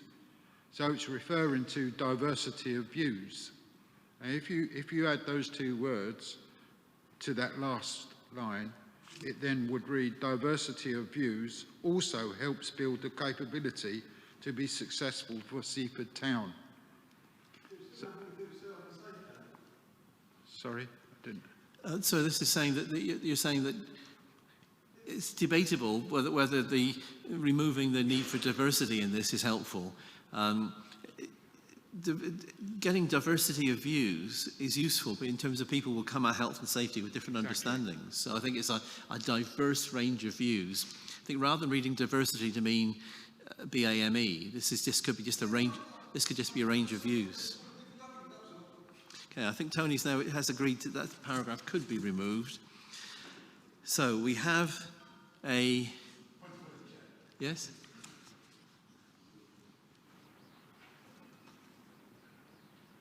In view of Councillor, I don't know your name, Councillor Edson's comment, I think, can we review that paragraph again?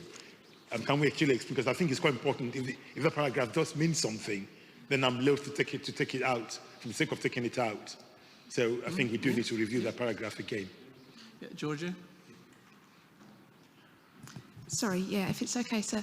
I think we've picked up on the fact that it's talking about a diversity of views where health and safety is concerned. And I think actually that's a really key point because this policy applies to all employees, all councillors, is read by all members of the community. And in order to make sure that the policy is representative of all of those different people, we need a diversity of views. So I think actually it's a really key part of that. What it's saying is we're not just having one or two people write a policy and there we go, get on with it, follow what we say. It's making sure that there's a number of voices putting into this policy document. I would recommend that, definitely. It's okay. Right. I think when we move to the vote on this, so the council has recommended to adopt the revised health and safety policy, previously safety, health and environment policy, as presented within this report. Someone move that? Councillor Webb, Councillor Edson, all those in favour? That's carried, thank you.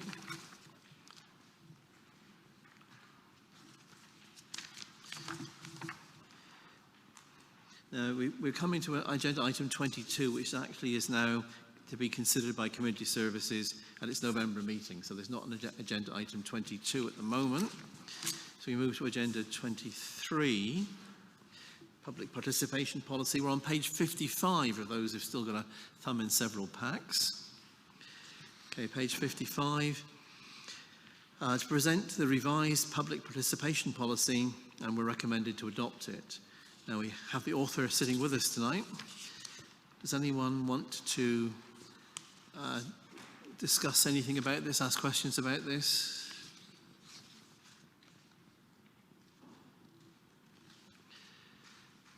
Councillor Borman? Yes, proposed and seconded, okay. We put this to the vote. Those in favour? Carried.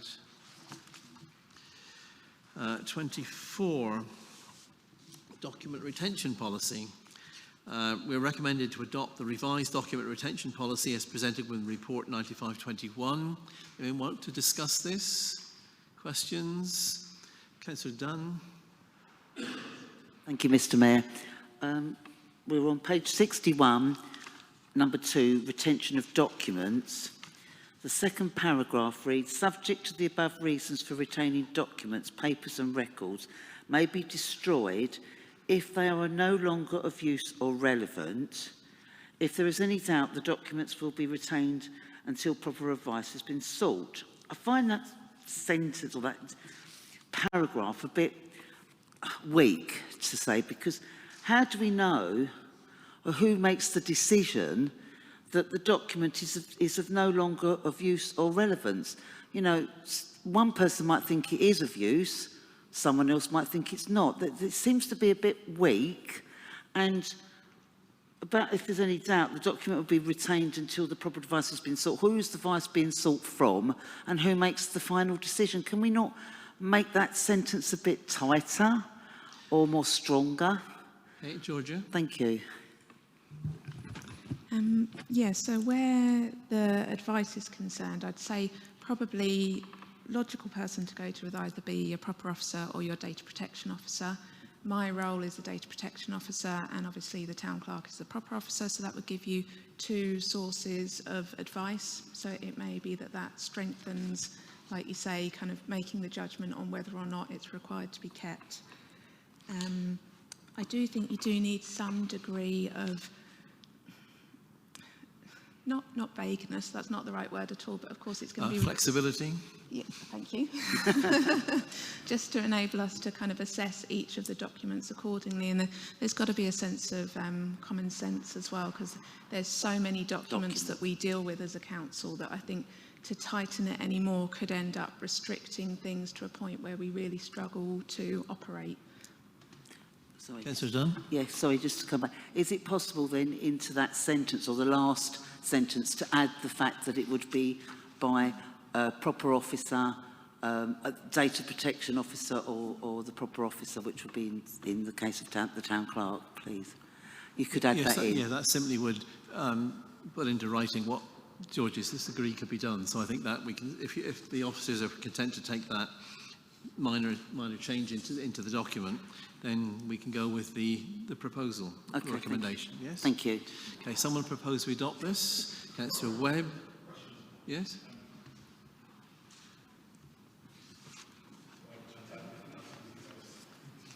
I just got a question on paragraph 4, disposal, and it says any town councillors wishing to dispose of paper copies of confidential town council documentation will do so via the town council. The will is what worries me. I'd rather see may, because it gives us that option.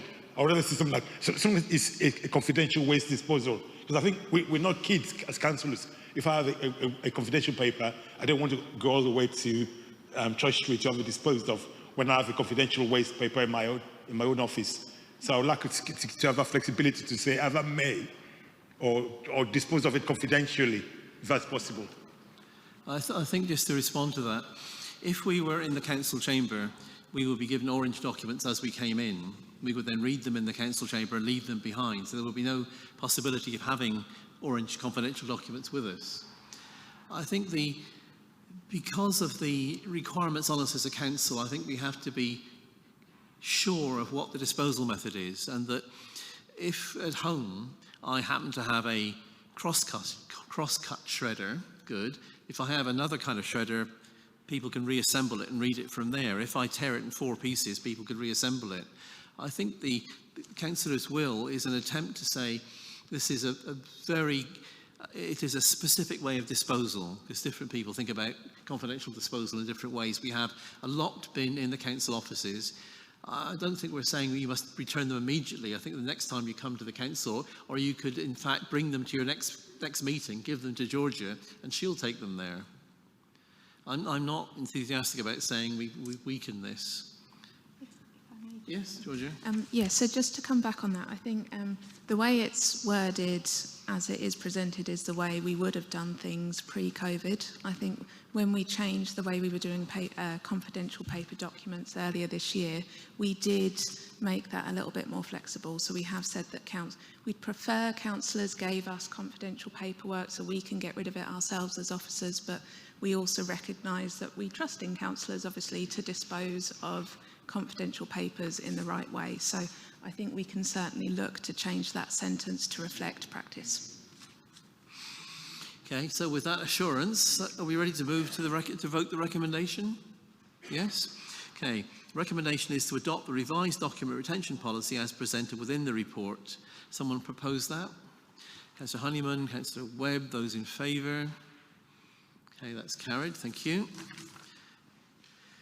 Agenda item 25, I will call a 5-minute break at 9 o'clock. Agenda item 25, which is page 65, to adopt the revised no calling policy as presented within report 9421, because we have the author with us.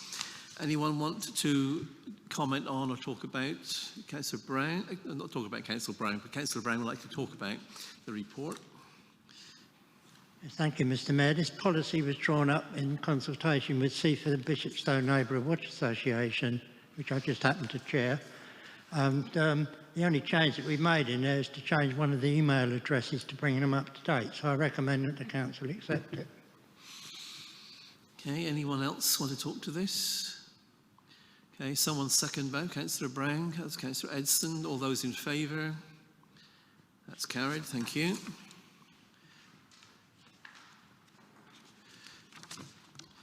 I think we could maybe move one more before we have our break. Agenda 26, to agree to the closure of the Town Council office activities from 4:30 on Thursday the 23rd of December to 9:30 a.m. Monday the 3rd of January. And second, to note the emergency contact arrangements as per the report for during the closure period. Yes, Georgia, to talk on this. That Monday the 3rd is a bank holiday, so we don't want to come back to work on Monday the 3rd, so it will be Tuesday the 4th. So are we saying we're moving that to Tuesday the 4th, is that? Anyone else to comment? So, okay, so the recommendation is now to agree to the closure of the Town Council office activities from 4:30 p.m. on Thursday 23rd of December to 9:30 a.m. on Tuesday the 4th of January. And then the second one continues to note the emergency contact arrangements as per the report for during the above closure period. Agree to take those together? Councillor Brown? Yeah, yes. Councillor Brown, Councillor Webb, that's proposed and seconded, carried. Okay, thank you. We will break for 5 minutes. Thank you. Okay, we're at item 27. Which is page 55 through to page 111, which is the Mayor's portfolio. Now, what we have in front of us is Appendix A, which is the current version, Appendix B, which is the current version with all of the proposed changes shown, and Appendix C, which is the outcome of those proposed changes made. And you can talk about any of the three, but I suggest it might be more worthwhile to talk about the one that's being proposed for use, but as you like. Someone want to speak to this? Councillor Honeyman, Walraven, Brown. Yep.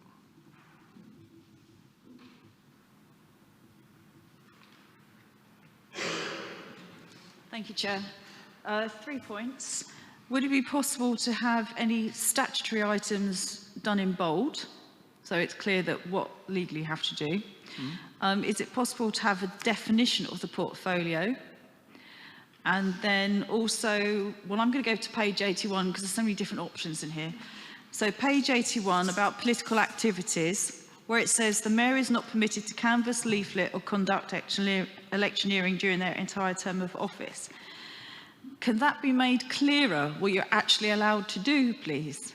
Because otherwise the Mayor can't do anything during that whole year of being a Mayor. So could that be sort of worded a bit clearer, please, so it actually says what it actually means. Thank you. So can I just ask you to clarify about you say about the definition of the portfolio? You mean, is it guidance or is it obligation or? Well, yes, is this just a guidance, suggestions? That's why if there's anything statutory in here, whether that can actually be put into bold and whether there's a clearer definition of what this means and everything. Those two have come from my husband, to be fair. He said I needed to bring those up today. Yes, I think I take your point that it's worthwhile working out what's a guideline and what's required. And That's why he suggested about if it's statutory, it can be in bold like the standing orders, so everyone's quite clear. And I think the point you raise is a good one, because, for example, me wearing the mayor's chain, I'm mayor. But when I'm walking out the street in shorts, so I'm still the mayor, but I'm not wearing the chain, so I'm not allowed to do anything except being the mayor. Exactly, and I know we've read it before, and it's like, well, you don't let anyone do anything for that entire year, and it's like, but actually we need to really get this cleared up as to what we are allowed to do and not allowed to do. Not even allowed, whether this is a guideline. Yes. Okay, we'll come back to this. Someone else want to make an input? Who was next? It was Councillor Walraven, sorry.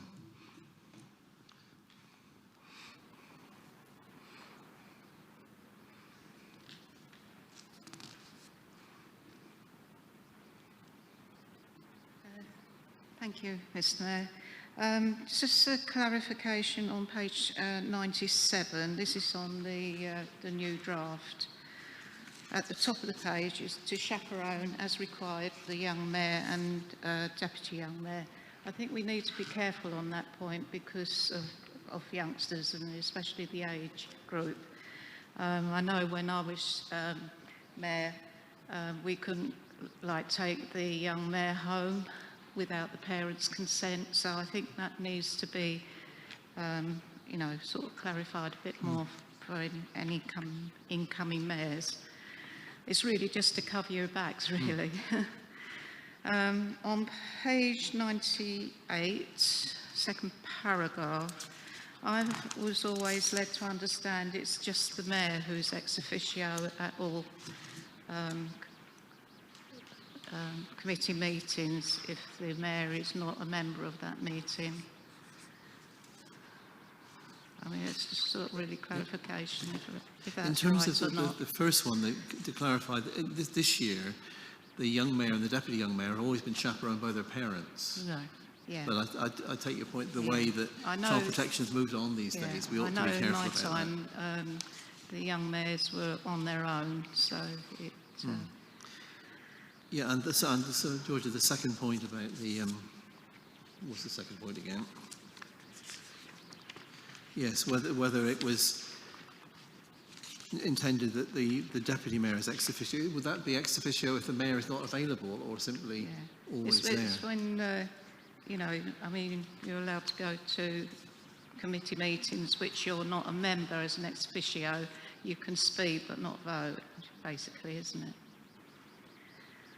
And finally, where are we? I've lost it. It was on the armed forces. I've lost it. Sorry.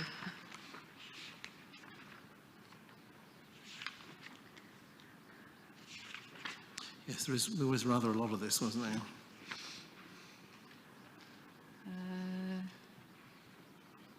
It was on the armed forces. Sorry? 105. Armed forces. It was the about... bottom of page 14, 105, No, that wasn't... I haven't got it marked. Can I come back to it and let somebody else speak?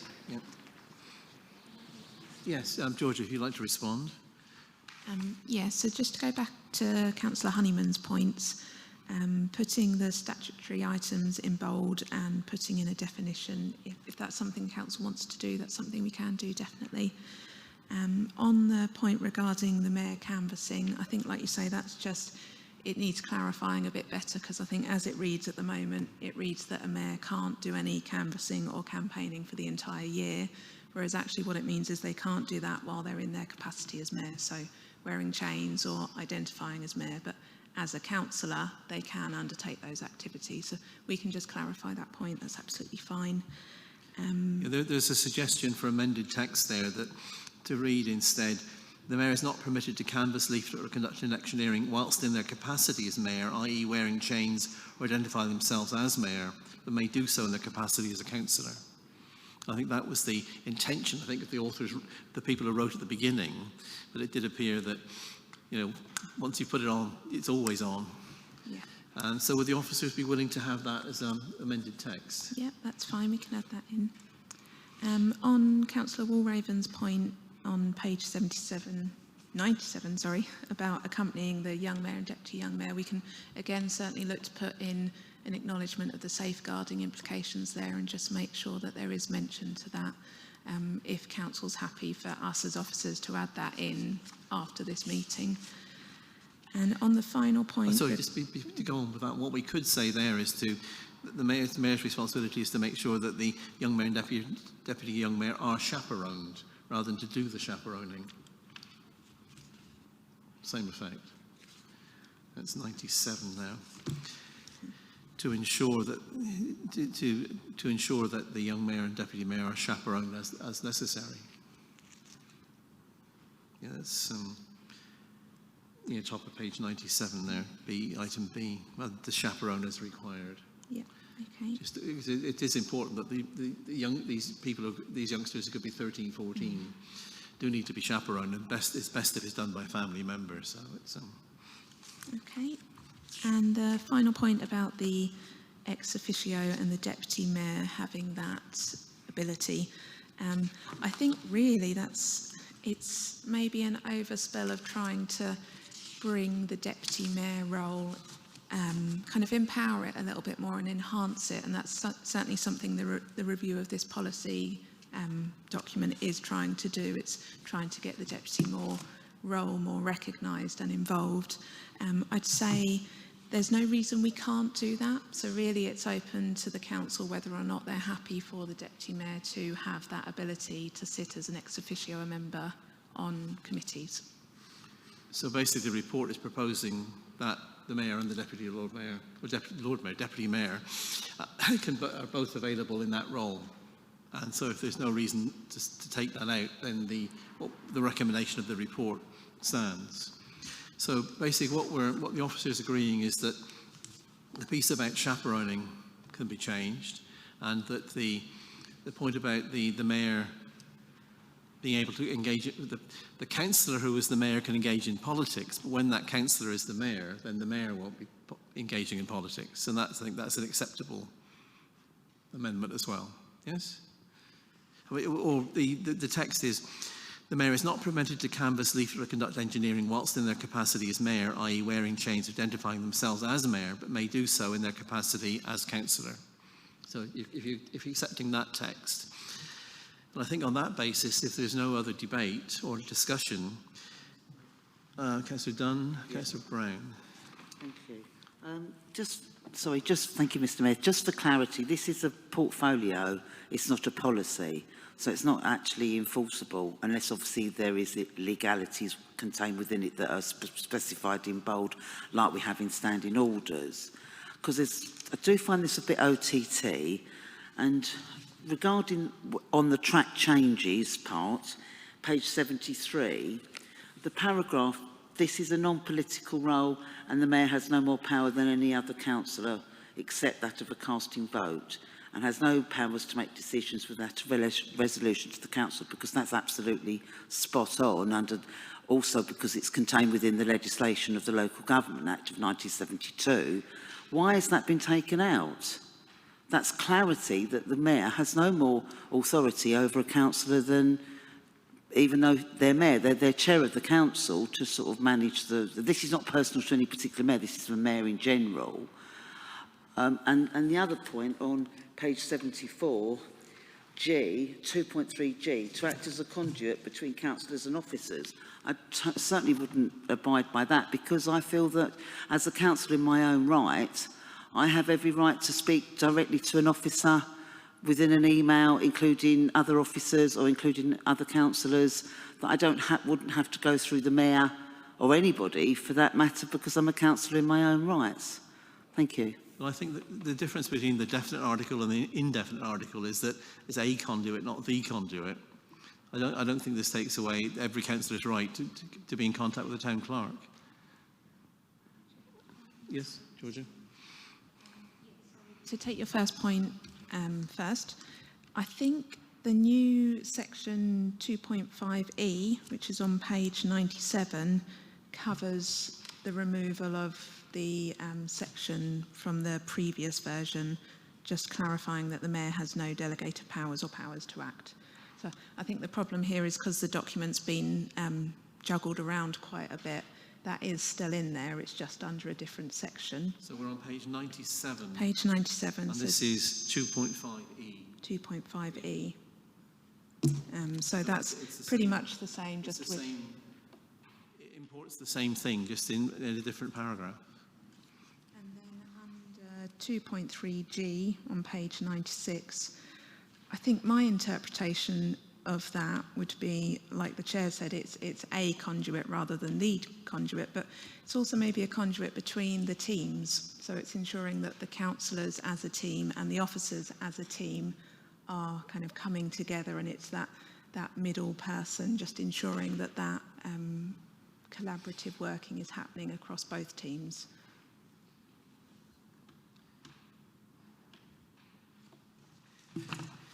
I think I should say from my position as a sitting mayor, I will be very pleased for this to be adopted tonight and not to bring this back again, because having gone through 50 pages of this once, it's probably enough. So are you content with what the officers have said about the amendments they're now willing to make, that we can adopt this recommendation? Councillor Brown?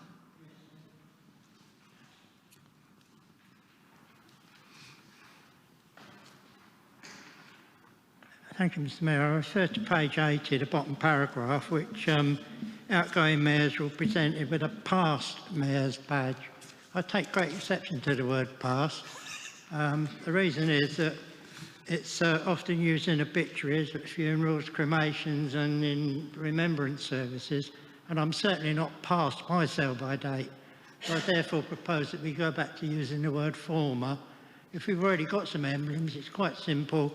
You can take this little plate here, turn it over and engrave former on the front of it. So I propose that we reinstate the word former in that paragraph. And what we should do in that is to say that we'll be presented from this point on with a former mayor's badge, so that there's a difference between past mayors and former. So, Georgia, does this mean us having to make new medals, or...? No, so I think what Councillor Brown's just said is it will be from this point on, and we don't have any in stock. Right, okay, so there's no additional cost because we're going to have to make a new medal anyway. Yes, I take the point, former mayor is probably better than... Yes, still here and still with it, yes. Okay, anybody else want to make comments on the actual report and its recommendation? Councillor Walraven, you found the piece you wanted now.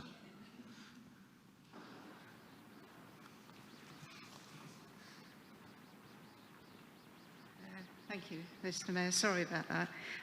It's on page 110, other Seaford Town Council events, on the second to last paragraph, and the pots are collected and brought into by volunteers and funds banked by Seaford Town Council and then sent to the Royal Society St George, who present a cheque to their charities. It should be the charity, because it's not, you know, like the Royal Society St George's, because it's a charity which is chosen by the Armed Forces Committee. And at the formal dinner in September, usually by the Mayor on behalf of the Seaford Town Council and the President of Royal Society St George. So just to be clear on this, so that this is the money that's collected is from Veterans and Armed Forces Day. Yeah. Is presented to a charity. So just to clear, who's choosing that charity? Well, the charity is chosen each year by the committee. Of the Royal Society St George? No, the Armed Forces Committee. The Veterans and Armed Forces.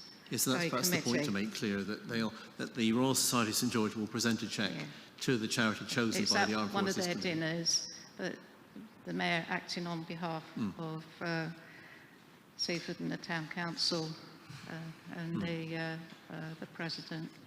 Yes, so that simply clarifies the charity to be which charity. Yes. As it reads at the moment, it looks like it's one of the Royal Society St George's charity, which it's not. And I just wondered if there should be some words on protocol for any incoming new mayor for you know, what to do when like when we have the Lord Lieutenant when he's in the presence of the Lord Lieutenant, because there are certain protocols which you have to abide to, and you know a new mayor reading this wouldn't have a clue what to do.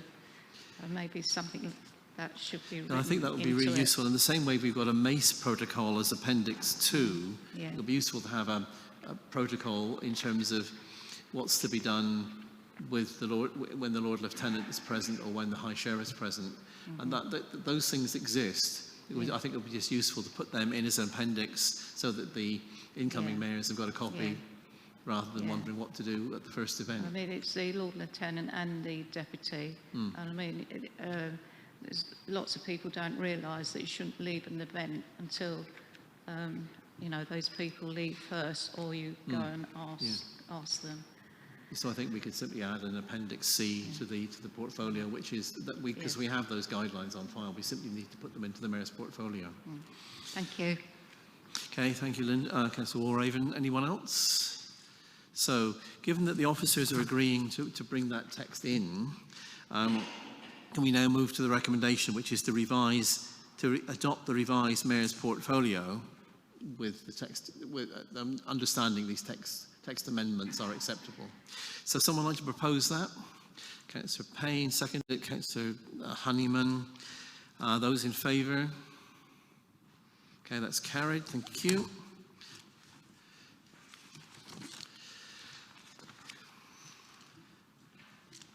I now want to propose that we exclude the press and public from the meeting. Someone second that? Councillor Borman, all those in favour? Press and public are now excluded.